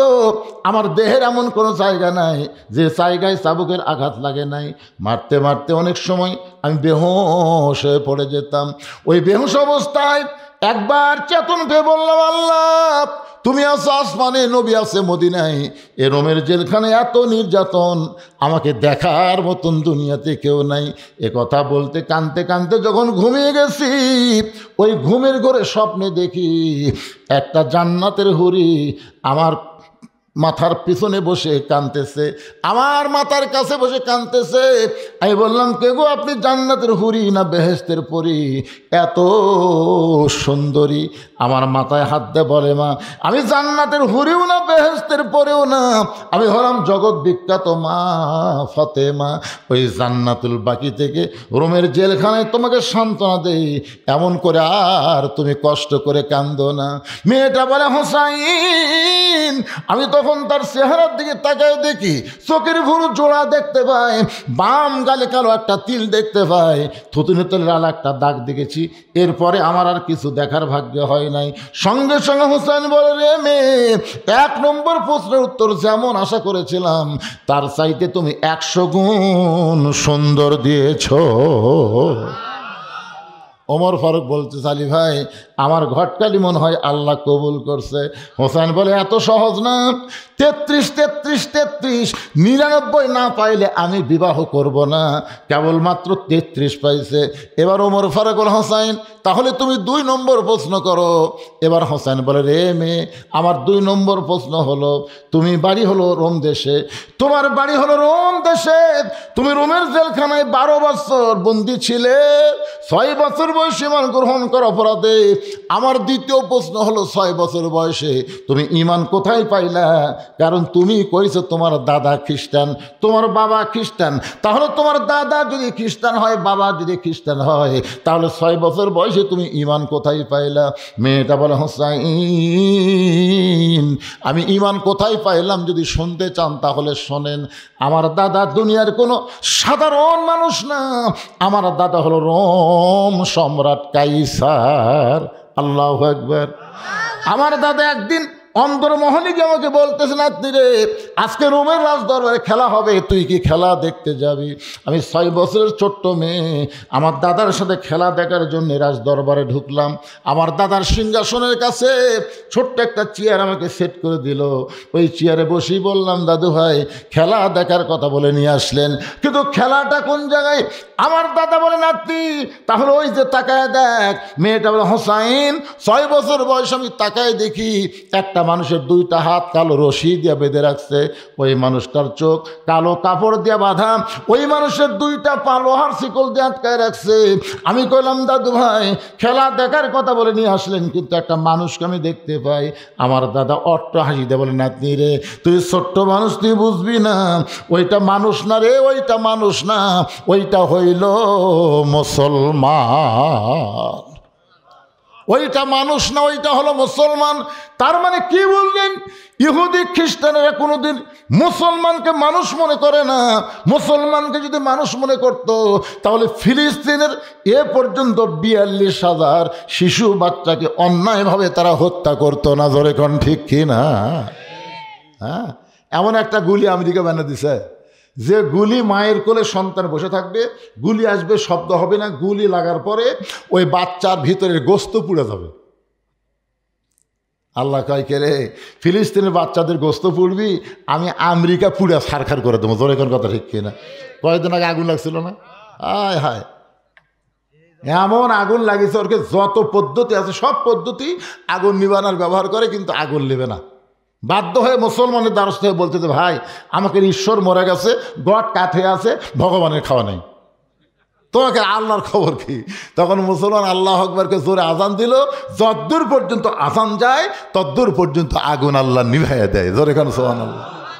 এ দৃশ্য দেখে এক সময় 1300 খ্রিস্টান মুসলমান হয়ে গেছে। জোরে খান সুবহানাল্লাহ। আপনার বলেন তো, আমাকে আল্লাহ আছে না নাই? তোমরা ফিলিস্তিনের বাচ্চাদেরকে আগুন ধরায় দিবা, তোমাদের দেশ আল্লাহ আগুনে পুড়ে ছারখার করে দিবে। জোরে কোন ঠিক কিনা? ভারত বলেছে আলু বন্ধ, পেঁয়াজ বন্ধ, চিনি বন্ধ। আল্লাহ কই পচা খা। বাংলাদেশত লাগবে না, কারণ ওয়ামিন দাব্বাতিন ফিল আরদি ইল্লা আলাল্লাহি রিজকুহা, পৃথিবীতে একমাত্র রিজিক দেনেওয়ালা কে? আরো জোরে। আল্লাহ কোরআনে বলেছেন ফালিয়াবুদু রব্ব হাযাল বাইত আল্লাযী আত'আমাহুম মিন জু'ইন ওয়া আমানাহুম মিন খাউফ। ওই ঘরের মালিকের তোমরা গোলামি করো। এই ছেলেরা নামাজের কথা আসতেছে। ওই ঘরের মালিকের তোমরা গোলামি করো। যদি তোমরা গোলামি করো, নামাজ পড়ো, সঙ্গে সঙ্গে আল্লাহ তোমাদের দুইটা পুরস্কার দিব। এক নম্বর পুরস্কার হলো তোমাদের রিজিকের কোনো পেরেশানি করা লাগবে না, তোমাদের কোনো দারিদ্রতা থাকবে না। দুই নম্বর পুরস্কার হলো ভারতের অ্যাটম বোমা, হাইড্রোজেন বোমা, কোনো বোমা তোমাদের ক্ষতি করতে পারবে না।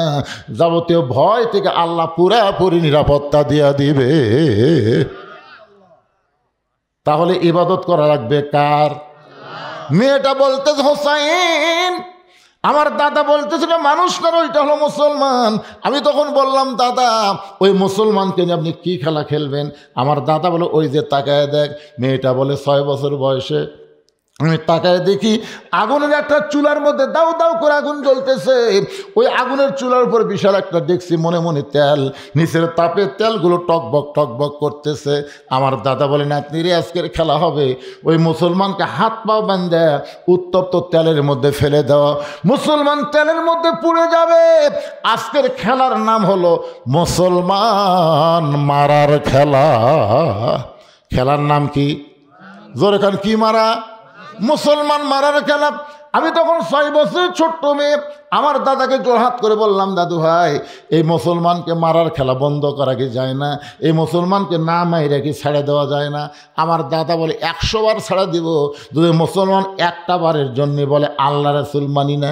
খালি একটা বারের জন্য বলবে আল্লাহ রাসূল মানি না, সঙ্গে সঙ্গে তোর হাতের দড়ি খুলে দিব, চোখের বাঁধন খুলে দিব, পায়ের শিকল খুলে দিব। আমি তখন ছোট্ট মানুষ, ওই মুসলমানের কাছে গিয়ে বললাম মুসলমান তুমি কি জানো তোমাকে আগুন দিয়ে পুরানোর ব্যবস্থা করা হয়েছে, তোমাকে আগুনে পুড়ে ছাই করে দিবে। তুমি যদি বাঁচতে চাও একটা বারের জন্য বলো আল্লাহ রাসূল মানি না। মুসলমান চিল্লাই বলে মা তুমি ছোট্ট মানুষ, তোমার কাছে জীবনের দাম বেশি, কিন্তু যারা মুসলমান হবে তাদের কাছে জীবনের চাইতে ইমানের দাম হলো কোটি কোটি গুণ বেশি। দরকার হলে আগুনের চুলার মধ্যে যাব, কিন্তু এক মুহূর্তের জন্য আমার আল্লাহ রাসূলকে ছাড়ব। মেয়েটা বলে হোসেন, সঙ্গে সঙ্গে আমার দাদা দাঁড়িয়ে বলল রে সৈনুর আর দেরি করো না, ওই মুসলমানকে হাত পা বাঁধা অবস্থা আগুনে ফেলে দাও। আমি তখন বললাম দাদু ভাই আমি এ খেলা দেখবো না, আমি যাবার চাই। আমার দাদা হাত ধরে বলতেছে খেলা দেখার কথা বলে তোকে নিয়ে আইছি, তোকে যাবার দেব না। আমাকে জোর করে বসে রাখলো। আমি তাকায় দেখি ওই মুসলমান ফাঁসির মঞ্চে যাচ্ছে। সুবহানাল্লাহ। আমাদের বাংলাদেশে ফাঁসির মঞ্চে যায়নি, যখন যায়নি। মীর কাসেম আলীকে উকিল বলতেছে স্যার রাত 12টায় আপনার ফাঁসি হবে। মীর কাসেম আলী বলে এখন কটা বাজে? বলে 9:30। আলহামদুলিল্লাহ, এখনো 2.5 ঘন্টা আছে। তাহলে একটা কাম করি ভাই, অযাতে এত সময় বসে থাকা লাভ নেই, আমি 2 ঘন্টা ঘুম পারি। উকিল কয় পাগলা নাকি রে, 2.5 ঘন্টা পর ফাঁসি হবি, তাই বলে 2 ঘন্টা ঘুম পারি। মন খারাপ করে উকিল বাইরে গেছে। 2 ঘন্টা পরে উকিল ফাঁসির কন্ডম ছেলে এসে দেখে মীর কাসেম আলী নাক ডেকা ঘুম পাড়তেছে। উকিল কয় মাত্র 8 ঘন্টা আছে রে, যে নাক ডেকে ঘুম পাড়তেছে, এক তো ডাক না দিলে চেতন পাবি না। ফাঁয়ের বুড়ে আঙ্গুলো লড়াছে, লাভ দুটো বলতে ভাই সময় হচ্ছে, না স্যার এখন 8 ঘন্টা। আলহামদুলিল্লাহ। অজু করে 2 রাকাত নামাজ পড়ে কোরআনের সূরা মুলকার মুজাম্মিল তেলাওয়াত করে জেলের মধ্যে যেই পাঞ্জাবিটা সবচাইতে ভালো ছিল ওইটা পরার পরে মাথার চুল হাসড়ায় বলতে ভাইজান চলেন যাই। উকিল কান্দের বলে স্যার আপনি কি শ্বশুর বাড়ি যাচ্ছেন, আপনার ফাঁসি হবে, আপনার ফাঁসির কথা কি মনে নেই?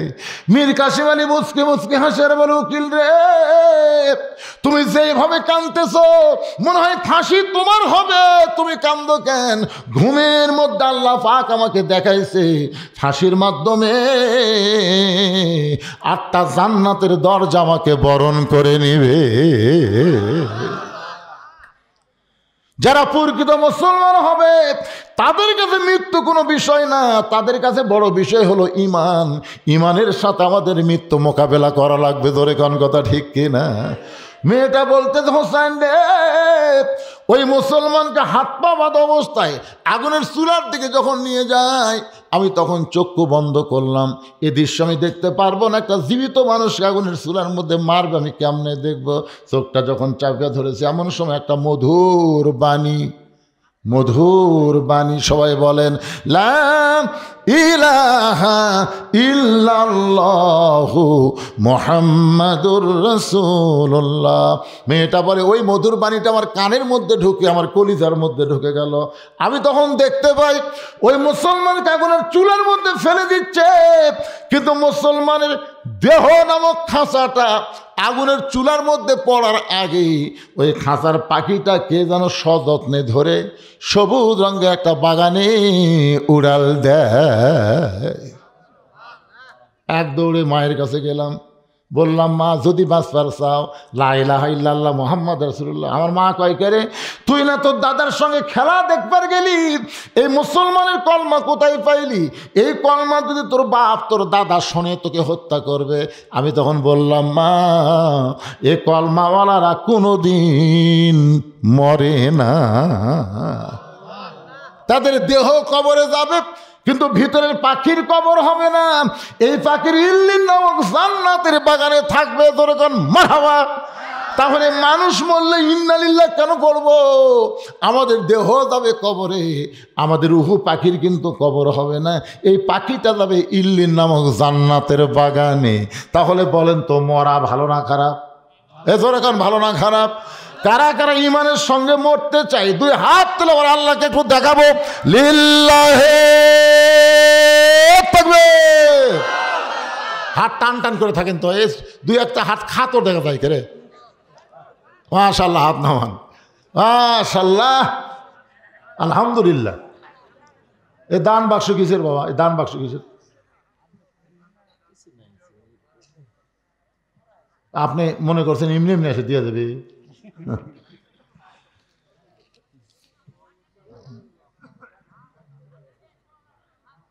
ঈদগাহ মাঠের উন্নয়ন কল্পে ও এই যেখানে এরা ঈদগাহ মাঠ নাকি? এরাই ভিতরে আছে। আচ্ছা, ঈদগাহ মাঠের উন্নয়ন কল্পে আপনারা একজন ওটা বসা করবেন না, আমার কলজা ভরে গেছে। এ যখন থেকে এ পর্যন্ত 2 ঘন্টা কথা বলতেছি, লড়া নাই চড়া নাই, ভালো লাগতেছে না? কিন্তু এখন আদায়ের কথা শুনে যদি লাভ দা ওঠেন ওঠেন ওঠেন। আল্লাহ কয়, আজ তুই লাভ দা উঠলো, কালকে তুই পেশাব করে তো পড়বো, তোকে মালুই ঘুরে যাবি, 50,000 টাকা খরচ করলে তুই সুস্থ হবি না। কি মনে করতেছেন আল্লাহ পারে না? রাস্তার ধার দিয়ে ঘুরতেছেন, হঠাৎ মোটরসাইকেল নিয়ে যাচ্ছেন, পিছন দিকটা ট্রাক মারা দিল, তখন কি করবেন? এই কি করবেন? দৌড়দৌড়ি করেন কেন? আর সাদকা তো তারুদ্দুল বালা, দান সাদকা করলে আসমানের বিপদ জমিনের বিপদ থেকে আল্লাহ তাকে হেফাজত করে। দেখেন আমিনও কয় না। কি জায়গা তোয়াজ করতেছিল, এই বিষ্ণুপুর নাম বাদ দিয়ে ইসলামপুর থা লাগবে। এই বিষ্ণুপুর হয়ে তো কাম সারতেছে সব। নাম তুমি কৃষ্ণপুর, বিষ্ণুপুর, হরিপুর। হ্যাঁ আল্লাহ, আল্লাহ দুই আল্লাহ, কি আল্লাহ। এই গ্রামের জামাই কারা কারা আছে একটু হাত তোলেন তো। এই গ্রামের জামাই, কয়টা জামাই আজকে আওয়াজ শুনতেছেন? ভাই হাত তোলেন ভাই। এই জামাইরা হাত তোলো। তা সামনে একটা জামাই নাই। এই জামাই আপনি হাত তোলেন না কেন? আপনার জনগণ চিনেন? আমি না হয় না আসেনি, গ্রামের লোক আপনার চিনে না। দেখছেন এমন জামাই খাড়া আছে, ইলিজি তো শ্বশুর হয়ে গেছে রে বা, মাশাআল্লাহ। আচ্ছা, আপনাকে দিয়ে শুরু হোক জামাই। ঈদগার জন্য আপনি কি দিবেন বাবা? এটা কি?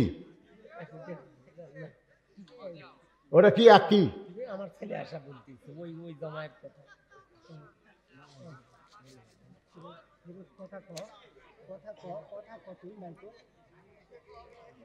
না উনি যে এক দেখালো, একটা কি দেখালো?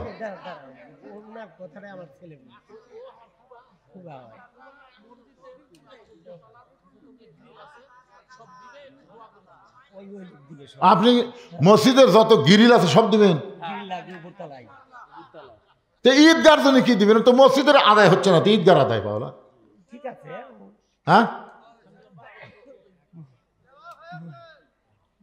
মসজিদের উপরে এমন এক জামাই ধরলেন, যাইকে ডাঁটের জামাই, মসজিদে সব গ্রিল দিবি, আবার ঈদগার কাজ দেওয়া আছে, ওটা ধর্ম করে। এই সাইডে একটা জামাই নাই। হ্যাঁ,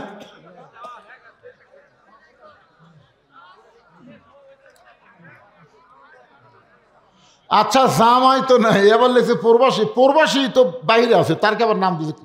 প্রবাসী কেউ আছেন এখানে? প্রবাসী কেউ থাকে? ও, প্রবাসী ছেলে মেয়েরা আছে। একটা জামাই পাওয়া গেল, মার্শাল্লাহ ভালো জামাই। আর এই সাইডে একটা জামাই নাই। আচ্ছা একটা হাত তোলেন না কেন বাজান? জামাইয়ের কথা লিখছে গ্রামের জামাই। আপনার জামাই হয়ে যে চুপ করে থাকেন, গ্রামের লোকজনই কি মনে করবে? এরা খালি খাওয়ার জামাই, লেওয়ার জামাই, দেওয়ার না। কে করলো ঠিক রে? এটা কি জামাই করলো ঠিক? আচ্ছা তেজত কে কয়টা জামাই আছে? তেজে কেউ জামাই আছে? আছে।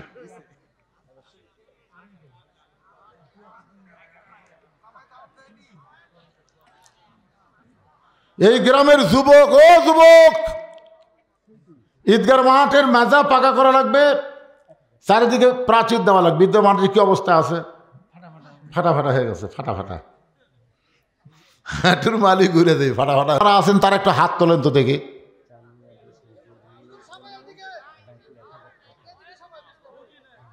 বিষ্ণুপুরে কয়জন লোক? তাহলে এর মধ্যে একটাও নাই।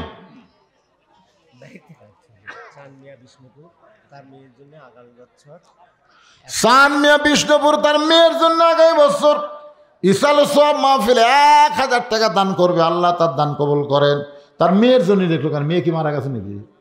আরে মেয়ের কবরকে আল্লাহ জান্নাতের টুকরা বানায় দেন। দেখেন, মেয়ের জন্য বাবার মন কান্দে, তাহলে বাবার জন্য কি মেয়ের মন কান্দবে না? আপনাদের যাদের বাবা, দাদা দাদি, নানা নানি, মা জননী কবরে চলে গেছে, ওই মায়ের জন্য, বাবার জন্য সবাই আল্লাহর রাস্তায় একটু দান করেন। দেন, ব্যাগের গামছার মধ্যে দেন, বাবা সবাই দেন। দানে কারিগো পিতা মাতা, সুখের আইকো কবরে, নূরের টুপি পরাইয়া উঠাবেন জাহাসরে। গ্রামবাসী নাই, কৃষ্ণপুর বিষ্ণুপুর গ্রামবাসী নাই।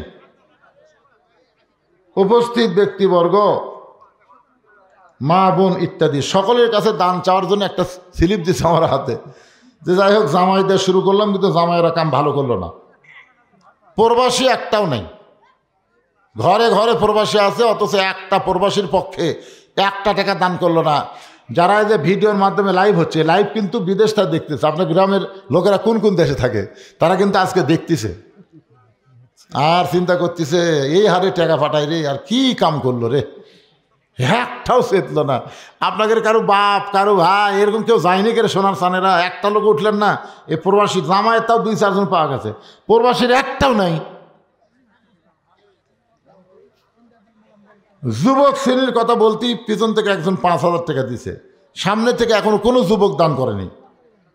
গ্রামবাসী তো আমার সামনে নাই। একটু জিকির করেন, লা ইলাহা ইল্লাল্লাহ, লা ইলাহা ইল্লাল্লাহ, জোরে লা ইলাহা ইল্লাল্লাহ, লা ইলাহা, লা ইলাহা ইল্লাল্লাহু মুহাম্মাদুর রাসূলুল্লাহ সাল্লাল্লাহু আলাইহি ওয়াসাল্লাম। আচ্ছা, এই যে মাহফিল করতেছে, আপনারা যে বিষ্ণুপুর এলাকার মাহফিল করতেছেন, টাকা কি আগে বাড়ি বাড়ি তুলছেন নাকি? হ্যাঁ, তো সেই কথা আমাকে আগে কবেন না, কাম আগেই সারছে। ভালো গাড়ির টিকিট কিন্তু গাড়ির মধ্যে হয় না, এটা কাউন্টারে হয়, ধরে কোন ঠিক না? আর কাউন্টারে কাম সারছে। আমি চিন্তা করি, কে রে, বিষ্ণুপুরের লোকগুলো কি চেতপি না? আর আগেই কাম সারছে। জামায়ের থেকে বলেছে, একটা জামায় কারা ফাঁকি দেয়নি, সবগুলোর থেকে কাম সারছে।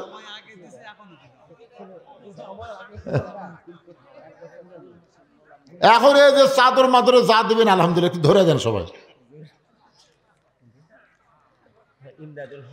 ইমদাদুল হোসেন মোলাম গাড়ি দোকানদার, ঈদগাহ মাঠের জন্য 1 বস্তা সিমেন্ট দান করবে। আল্লাহ তার দানকে কবুল করেন। সকলে বলে আল্লাহুম্মা আমিন, জোরে বলে আল্লাহুম্মা আমিন।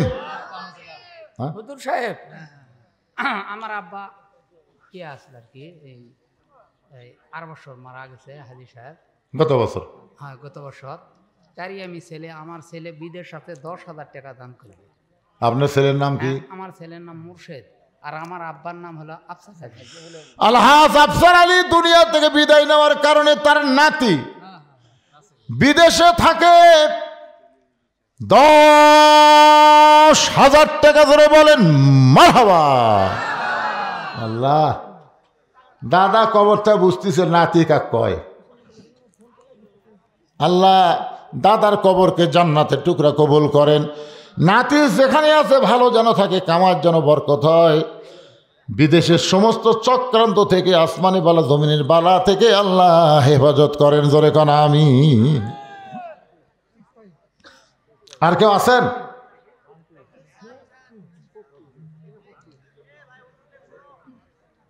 টাকা কি আদায় হলো? আপনাদের মধ্যে টাকা আদায় করছে?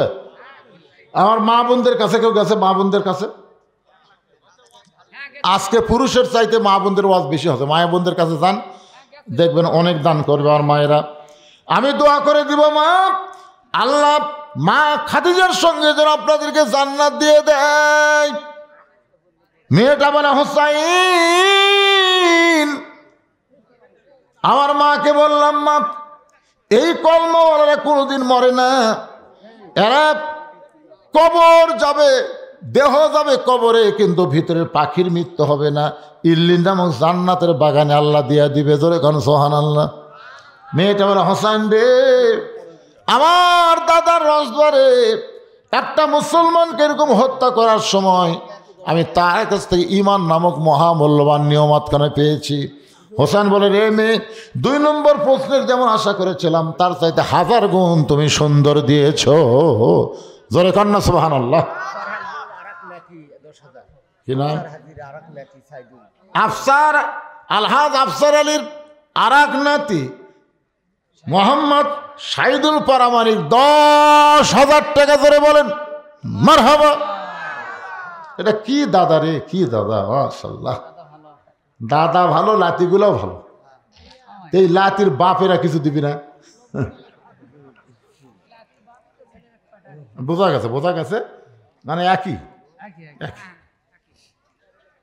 এখন বাবাগুলো ছেলেকে এত ভালোবাসে, ছেলের নামে প্রচার করে নিচ্ছে, নিজের নামে করতেছে। এরাই হলো বাবার দয়া। বাবার মতন আপন বন্ধু নাই রে দুনিয়ায়, নিজে না খাইয়া বাবা, নিজে না খাইয়া বাবা সন্তানকে খাওয়ায়। বাবার মতন আপন বন্ধু নাই রে দুনিয়ায়। হানিফ হোসেন মেয়ের জন্য দোয়া চাইয়া 500 টাকা দান করেছে নগদে। আল্লাহ, মেয়ের কব মারা গেছে তাই না? অসুস্থ মেয়েকে আল্লাহ পুরাপুরি সুস্থতা দান করেন। জোরে বলে আল্লাহুম্মা আমিন, জোরে বলে আল্লাহুম্মা আমিন। এবার ওমর ফারুক বলে, হোসাইন 3 নম্বর প্রশ্ন করো। হোসেন বলে, রে মেয়ে, আমার 3 নম্বর প্রশ্ন হলো বিবাহের পরে, বিবাহের আগে না, বিবাহের কথা খেয়াল করে শুনবেন। 14 ফেব্রুয়ারি যতগুলা ওয়াকাম হবি, এটা বিয়ার পরে হবি না আগে হবি? ছেলেরা ওই সাইড থেকে 2-1টা আগে আগে কয়, এদিকে চেতে না রে। এইবারে 14 ফেব্রুয়ারি হলো সবে বরাত। ভাগ্যের কাম হয়ে যাবি বাবা। হোসেন বলতেছে, রে মেয়ে, আমার 3 নম্বর প্রশ্ন হলো বিবাহের পরে আমার সঙ্গী তোমার থাকতে হবে। এখান থেকে বোঝা গেল বিবাহের আগে কোনো কিছু করা জায়েজ নাই, যা কিছু হবে বিবাহের কখন। সবাই একটু হোসেনের সঙ্গে আপনারা একমত না দ্বিমত? হোসেন কি জান্নাতি যুবকদের সর্দার। আর জান্নাতি যুবক কারা হবে? আমরা সবাই। আপনার মনে করছেন যে বুড়াগুলো সর্দার অন্য কেউ হবে, তা না। প্রত্যেকটা জান্নাতি পুরুষকে আল্লাহ যুবক বানায় দিবে। সেই যুবকদের সর্দার হবে সাইদুস শাবাবে আহলিল জান্নাহ ফাতেমা, সাইদুস শাবাবে আহলিল জান্নাত হাসান হোসাইন রাদিয়াল্লাহু তাআলা আনহুমা। জান্নাতের যুবকদের সর্দার হবে 2 জন, একটা হলো হাসান আর একটা হলো হোসাইন। সেই হোসাইন কি বলতেছে, বিবাহের পরে আমার সঙ্গী তোমার থাকতে হবে। মেয়েটা খালি ফোঁপায় ফোঁপায় কান্দে। ওমর ফারুক বলে, মা 2টা কঠিন প্রশ্ন হোসাইন করলো, তুমি সহজে উত্তর দিবার পারলা। এটা তো সহজ প্রশ্ন, উত্তর না দিয়ে তুমি কেন কাঁদতেছ? মেয়েটা বলে, আমিরুল মুমিনিন, আমি যদি বলি বিয়ের পরে হোসেনের সঙ্গে থাকবো, এই সস্তা উত্তর হোসেন খুশি হবে না। তাহলে ওমর ফারুক বলেন, তুমি কি বলবো? এবার মেয়েটা বলে, হোসেন রে, আল্লাহর একজন নবী ছিলেন, নাম হলো আয়ুব নবী। এই আয়ুব নবী কিন্তু একদিন বাদশা ছিলেন, নবী ছিলেন। আয়ুব নবীর অনেকগুলো বিবি ছিল, চাকর নকর অনেক কিছু সহায় সম্পদ ছিল। কিন্তু আয়ুব নবী যখন অসুস্থ হয়ে গেল, দেহের মধ্যে পচন রোগ ধরল, এক সময় আল্লাহ তার বাদশাহী কেড়ে নিলেন, এক সময় তার বিবিগুলো তাকে ছেড়ে সবাই চলে গেল, এক সময় ভাই বন্ধু সবাই আয়ুব নবীকে ছেড়ে গেল। এক সময় লোকালয়ের মানুষরা তার দেহের পচন দুর্গন্ধ হওয়ার কারণে তাকে জঙ্গলের মধ্যে ফেলে দিয়ে আইল। ওই আয়ুব নবীকে সবাই ছেড়ে গেলেও একটা বউ কিন্তু আয়ুব নবীর ছাড়ে নাই, সে বিবির নাম হলো রহিমা। এই রহিমা যেমন আয়ুব নবীর সঙ্গে সব সময় ছিল, বিবাহের পরে আমি আপনার সঙ্গে সব সময় থাকতে চাই। হোসেন বলতেছে, এই মেয়েকে বিয়ে করাতে আমার কোনো আপত্তি নাই। আমার মা বোনেরা, বাবা জানেরা, সোনার চানেরা, আজকে ইন্না লিল্লাহ দিয়া আমি আপনাদের যেটা বুঝাবার চাইলাম ভাইজান, যেটা ওয়াজ করলাম এর বিপরীতে হলো বিপদ, আর যেটা ওয়াজ করলাম শুনে যদি আমরা গ্রহণ করি তাহলে এটাই হবে আল্লাহর রহমত। ইজাব আসাবাতুহুম মুসিবাতুন ক্বালু ইন্না লিল্লাহি ওয়া ইন্না ইলাইহি রাজিউন। আয়েশা, তাই না? আয়েশা খাতুন মা নগদে 500 টাকা দান করেছে। মা আয়েশার দানকে আল্লাহ আপনি কবুল করেন, আল্লাহুম্মা আমিন। কি লিখছেন এটা? এসমা 500, ময়না 500, চাইনা 500। নামগুলো তো যে চাইনা, জাপান, এগুলো নাম হলো। ফরিদা দিছে কত? 1000 টাকা। আপনার এলাকার মায়েরাই বেশি দান করতে না, যা দেখতেছে আজকে। এই জন্যই তো হাসিনার এত মশান হচ্ছিল বারে। খালেদা হাসিনা আগামীতে চলবি না, সরে কোন কথা ঠিক কি না? হ্যাঁ, সাগরী নাকি? সাগরী দেখছেন, আবার এক মা চায়, নামগুলা চাই না, এসমা, সাগরী। মৃত দাদার জন্য, দাদা আফসর আলীর জন্য 500 টাকা দান করেছে। আল্লাহ দানকে কবুল করেন। রোমানা নানার জন্য দোয়া চাইয়া নগদে 500 টাকা দান করেছে। আল্লাহ রোমানার দানকে আল্লাহ আপনি কবুল করেন। মোহাম্মদ সবুজ মিস্ত্রি বাকি 2000 টাকা দান করেছে। আল্লাহ সবুজ মিস্ত্রি দানকে আল্লাহ আপনি কবুল করেন, আল্লাহুম্মা আমিন। নাম হলো মিস্ত্রি ইউনুস, বিষ্ণুপুর থেকে। আগামী বছর 1 বস্তা লবণ দান করবে ইসালে সবের জন্যে। আল্লাহ তার দানকে কবুল করেন, আল্লাহুম্মা আমিন। দেন আর আছে নাকি? বুলবুল 500 টাকা মৃত দাদার জন্য দোয়া চাইয়া 500 টাকা দান করেছে। আল্লাহ দানকে কবুল করেন। আল্লাহ নেক নিয়ত নেক আশা পুরা করেন, আল্লাহুম্মা আমিন। আমিন আমিন আল্লাহ আমিন। দানকারীর জন্য তুমি জান্নাতের জামিন। এটা তো বললাম, সাগরের কথা বলছি তো, বলছি, হ্যাঁ বলছি। সবাই ইস্তেগফার পড়েন, বসেন। যারা দাঁড়িয়ে আছেন বসেন। ফজরের নামাজ জামাত আদায় করা লাগবে, আজান খালি ও আসনে কাম হবে না তো। আস্তাগফিরুল্লাহ রব্বি মিন কুল্লি জামবি ওয়া তুবু ইলাইহি লা হাওলা ওয়ালা কুওয়াতা ইল্লা বিল্লাহিল আলিয়্যিল আযীম। আল্লাহুম্মা সাল্লি আলা মুহাম্মাদ, আল্লাহুম্মা বারিক আলা মুহাম্মাদ। বিসমিল্লাহির রহমানির রহিম। কুল হুয়াল্লাহু আল্লাহুস সামাদ, লাম ইয়ালিদ ওয়া লাম ইউলাদ ওয়া লাম ইয়াকুল লাহু কুফুয়ান আহাদ। বিসমিল্লাহির রহমানির রহিম। এসালে সব মানে যারা কবরে গেছে তাদের রুহের মাগফিরাতে সওয়াব পৌঁছানো। আমরা সবাই তাদের জন্য দোয়া পড়ে সওয়াব পৌঁছানোর চেষ্টা করব। আজকের মাহফিলের সভাপতি আলহাজ মোহাম্মদ জামাল উদ্দিন মণ্ডল, দক্ষিণ বিষ্ণুপুর, নগদ 20,000 টাকা। তাই তো কই করে এরা এত বড় সাহস করতে রে। বাবা মার জন্য দোয়া চাইয়া আজকের এই মুরব্বী আমার বাপজান 20,000 টাকা বাকি না নগদ করল দান। এত বড় দানের কারণে আল্লাহ তার বাপ মার কবরকে জান্নাতের টুকরা বানান। দুনিয়াতে যেমন সম্মানের সভাপতির পদ দিয়েছেন, এমন সম্মানের সাথে ইমানের সাথে তাকে কবর জান্নাত বানায় যাওয়ার তৌফিক দিয়া দেন। জোরে বলে আমিন। সবাই বলে আল্লাহুম্মা আমিন। বাপজান এদিকে তাকান, দোয়া করে দিলাম, দোয়া করে দিলাম। অনেক রাত হয়ে গেছে, আমার খালাই শেষ কি। এরা কোন তালত বসে আছে রে পাগলা? এই কিসের চাওয়া? আগে সব টাকা তুলিছে আবার চাওয়া। ওয়াজ করো, ওয়াজ করো, ফজর নামাজ বাদ দাও। হয়ে গেছে ফিনিশিং, যা হচ্ছে আচ্ছা আলহামদুলিল্লাহ হয়ে গেছে। আপনারা খেয়াল করেননি, একজন মা আমার এখানে টাকা দিবার যাচ্ছে, মহিলাকে যা পারে না রে, মহিলার টাকা দিবার চলে যাচ্ছে। কি করবি, মরদ মানুষের দিচ্ছে না, বাধ্য হয়ে ওরা আসে। 500 টাকা একজন মা দিয়ে গেল, এখনই দিয়ে চলে গেল। আল্লাহ জেনি হতে আমার মা টাকা করলো দান। আল্লাহ দানকে কবুল করে জান্নাত ঘরের মালিক বানান। জোরে বলে আমিন। আল্লাহ রাসূল বলেছেন, সাহাবীরা রে 5 ওয়াক্ত নামাজকে তোমরা খেয়াল করে দেখো। আসর, মাগরিব, এশা, তাড়াতাড়ি নামাজ। আসর শেষ হতেই কিছুক্ষণ পরে মাগরিবের নামাজ, মাগরিব শেষ হতে কিছুক্ষণ পরে এশার নামাজ। কিন্তু এশা থেকে ফজর, ফজর থেকে জোহর, এই 2 ওয়াক্ত লম্বা হলো কেন? সাহাবীরা বলে, ইয়া রাসূলুল্লাহ আমরা জানি না, আল্লাহ রাসূল ভালো জানে। রাসূল বললেন, সাহাবীরা আল্লাহ যখন আমাকে নামাজ দেয় তখন আমি আল্লাহকে জিজ্ঞাসা করলাম, আল্লাহ আসরের কিছু পরেই হবে মাগরিবের নামাজ, মাগরিবের কিছু পরে এশার নামাজ, কিন্তু এশার থেকে ফজর এত লম্বা সময়, আবার ফজর থেকে জোহর এত লম্বা সময় কেন? আল্লাহ বলে, হাবিব ফজরের নামাজ পড়ে জোহর পর্যন্ত আমি লম্বা সময় দেওয়ার কারণ হয় সময়ের মধ্যে তারা ব্যবসা বাণিজ্য করবে, চাকরি বাকরি করবে, খেতে খামারে কাজকাম করবে। এগুলো কাজ কাম করতে গিয়া তার দেহের যে ক্ষয় হবে, এশা থেকে ফজর লম্বা সময় দেওয়ার কারণ হলো এ লম্বা সময় তারা ঘুম পাড়বে।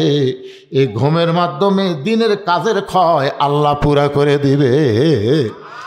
তাহলে এশা থেকে ফজর কি পড়ার জন্যে? কথা কন না কেন? কি পড়ার জন্যে? ঘুম পাড়ার জন্য, ওয়াজ শোনার জন্যে নয়। নবী কোনোদিন এরকম গভীর রাত পর্যন্ত ওয়াজ করে নাই, কারণ ভয় হয় যদি ফজরের নামাজ কোনো কারণে কি হয়ে যায়, কাজা হয়ে যায়, তখন কি হবে? 1 কোটি ওয়াজ যদি এক পাল্লায় আর 1 ওয়াক্ত নামাজ যদি আর এক পাল্লায় দেওয়া হয়, ওয়াজের চাইতে নামাজের ওজন বেশি হবে না কম হবে? সাহস পান থেকে। হ্যাঁ, এই জন্য যা শুনছেন আলহামদুলিল্লাহ। সবাই মোনাজাত করে তোমারও কাছে খাইয়ে দেয়, বাড়ির যায়, বিসমিল্লাহ কয়া উজু করে ঘুম দিবেন, আর দোয়াটা পড়বেন, আল্লাহুম্মা বিসমিকা আমুতু আহিয়া। ঘুম দেওয়ার মালিক আল্লাহ, চেতন করার মালিক আল্লাহ। জোরে কোন কথা ঠিক কি না? ইনশাল্লাহ প্রতিদিন 6 ঘন্টা ঘুম পড়ে শরীর শান্তি পায়। আজকে সেই 3-4 ঘন্টা ঘুম পারলে আল্লাহ ইচ্ছা করলে একই শান্তি দিবার পারে কি পারে না ভাইজান?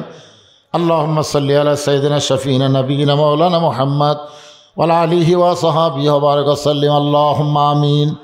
আল্লাহুম্মা আনতাস সালাম ওয়া মিনকাস সালাম, তাবারাকতা ইয়া যাল জালালি ওয়াল ইকরাম। আয় আল্লাহ তাআলা, মাগরিবের নামাজের পর থেকে রাত প্রায় 12টা 40 বাজতেছে, এই দীর্ঘ সময় পর্যন্ত তোমার পাগল বান্দিরা আরামের বাড়ি ঘুমকে বাদ দিয়া কোরআন হাদিসের মহব্বত কলিজার মধ্যে নিয়ে এই জান্নাতের বাগানে বসে বসে কোরআন হাদিস আলোচনা শোনার শেষে আমি গুনাহগারের সঙ্গে রহমতের দরজায় ফকির হয়ে দোকানে হাত তুলেছে। মেহেরবানি করে আজকের মাহফিল আমাদের সকলের হেদায়েতের জন্যে, নাজাতের জন্যে, জান্নাতের জন্য কবুল করে নাও। এই মাহফিলের শুরু থেকে শেষ পর্যন্ত যত আলোচনা হয়েছে আল্লাহ, এর মধ্যে যদি ত্রুটি হয়, ভুল হয়, মাফ করে দাও। এর যা হাদিয়া মঞ্জুর করো সোনার মদিনায় নবী পাকের রওজা মোবারকে আল্লাহ কবুল করে নাও। তামাম আম্বিয়ায়ে কেরাম, আসহাবে কেরাম, কেরাম, তাবিনী কেরাম, তাওয়া তাবিনী কেরাম, আউলাই কেরাম, পীর মাশাক, বুজুর্গানি কেরাম, তামাম পৃথিবীর মাটির নিচে যত মুমিন মুমিনা শুয়ে আছে আল্লাহ সকলে আরওয়াফরে হাদিয়া কবুল করো। আল্লাহ আমরা যারা হাত তুলেছি আমাদের মধ্যে জনম দুঃখনী মা যাদের কবরে চলে গেছে, ছোট্ট একটা শব্দ হলো মা, এই নামের মধ্যে কি মধু, যাদের মা নাই তারা বুঝতেছে। এই দরদের মায়ের কবরকে জান্নাতের টুকরা বানিয়ে দাও। বাবার বাড়িঘর সবই আছে, এতিম হয়ে আমাদের বাবা যাদের কবরে চলে গেছে আল্লাহ মেহেরবানি করে বাবার কবরকে জান্নাতের টুকরা বানিয়ে দাও। আমাদের দাদা দাদি নানা নানি আত্মীয় স্বজন শ্বশুর শাশুড়ি যাদের কবরে গেছে কবরবাসীদের মাফ করে দাও। আয় আল্লাহ তাআলা এই বিষ্ণুপুরের যুবকেরা কষ্ট করে মেহনত করে হাজার হাজার টাকা খরচ করে আজকে জান্নাতের বাগান লাগাইছে। আল্লাহ এই যুবকগুলোকে 5 ওয়াক্ত নামাজি কবুল করে নাও। আজকের মাহফিলের সম্মানিত সভাপতিকে আল্লাহ তুমি কবুল করো, সহসভাপতি কবুল করো, প্রধান অতিথি কবুল করো, আলেম ওলামাদের কবুল করো, হাজী সাহেবদের কবুল করো, মুরব্বীদের কবুল করো, জামাইদেরকে কবুল করো, প্রবাসীদের কবুল করো, গ্রামবাসীকে কবুল করো, পর্দার অন্তরালের মা বোনেরা সকলকে আল্লাহ তুমি কবুল করো। আমি গুনাহগার বলে দোয়া ফিরাই দিওর আল্লাহ। এতগুলো মানুষের মধ্যে যার দুখানাত পছন্দ হয় সেই 2 হাতের ওসিলা আজকের মাহফিলকে কবুল করো। নগদে বাকিতে যারা দান করলো, বিশেষ করে সভাপতি সাহেব নগদে 20,000 টাকা দিল, আল্লাহ তাআলা সবগুলো দান জান্নাতের বিনিময় হিসাবে কবুল করে নিও। সুবহান রাব্বিকা রাব্বিল ইজ্জাতি আম্মা ইয়াসিফুন ওয়া সালামুন আলাল মুরসালিন আলহামদুলিল্লাহি রাব্বিল আলামিন। ওয়া জাল আখিরাতি কালিমাতুন ইনদাল মাউতি। সকলে পড়েন লা ইলাহা ইল্লাল্লাহু মুহাম্মাদুর রাসূলুল্লাহ সাল্লাল্লাহু আলাইহি সাল্লাম। আসসালামু আলাইকুম ওয়া রাহমাতুল্লাহ।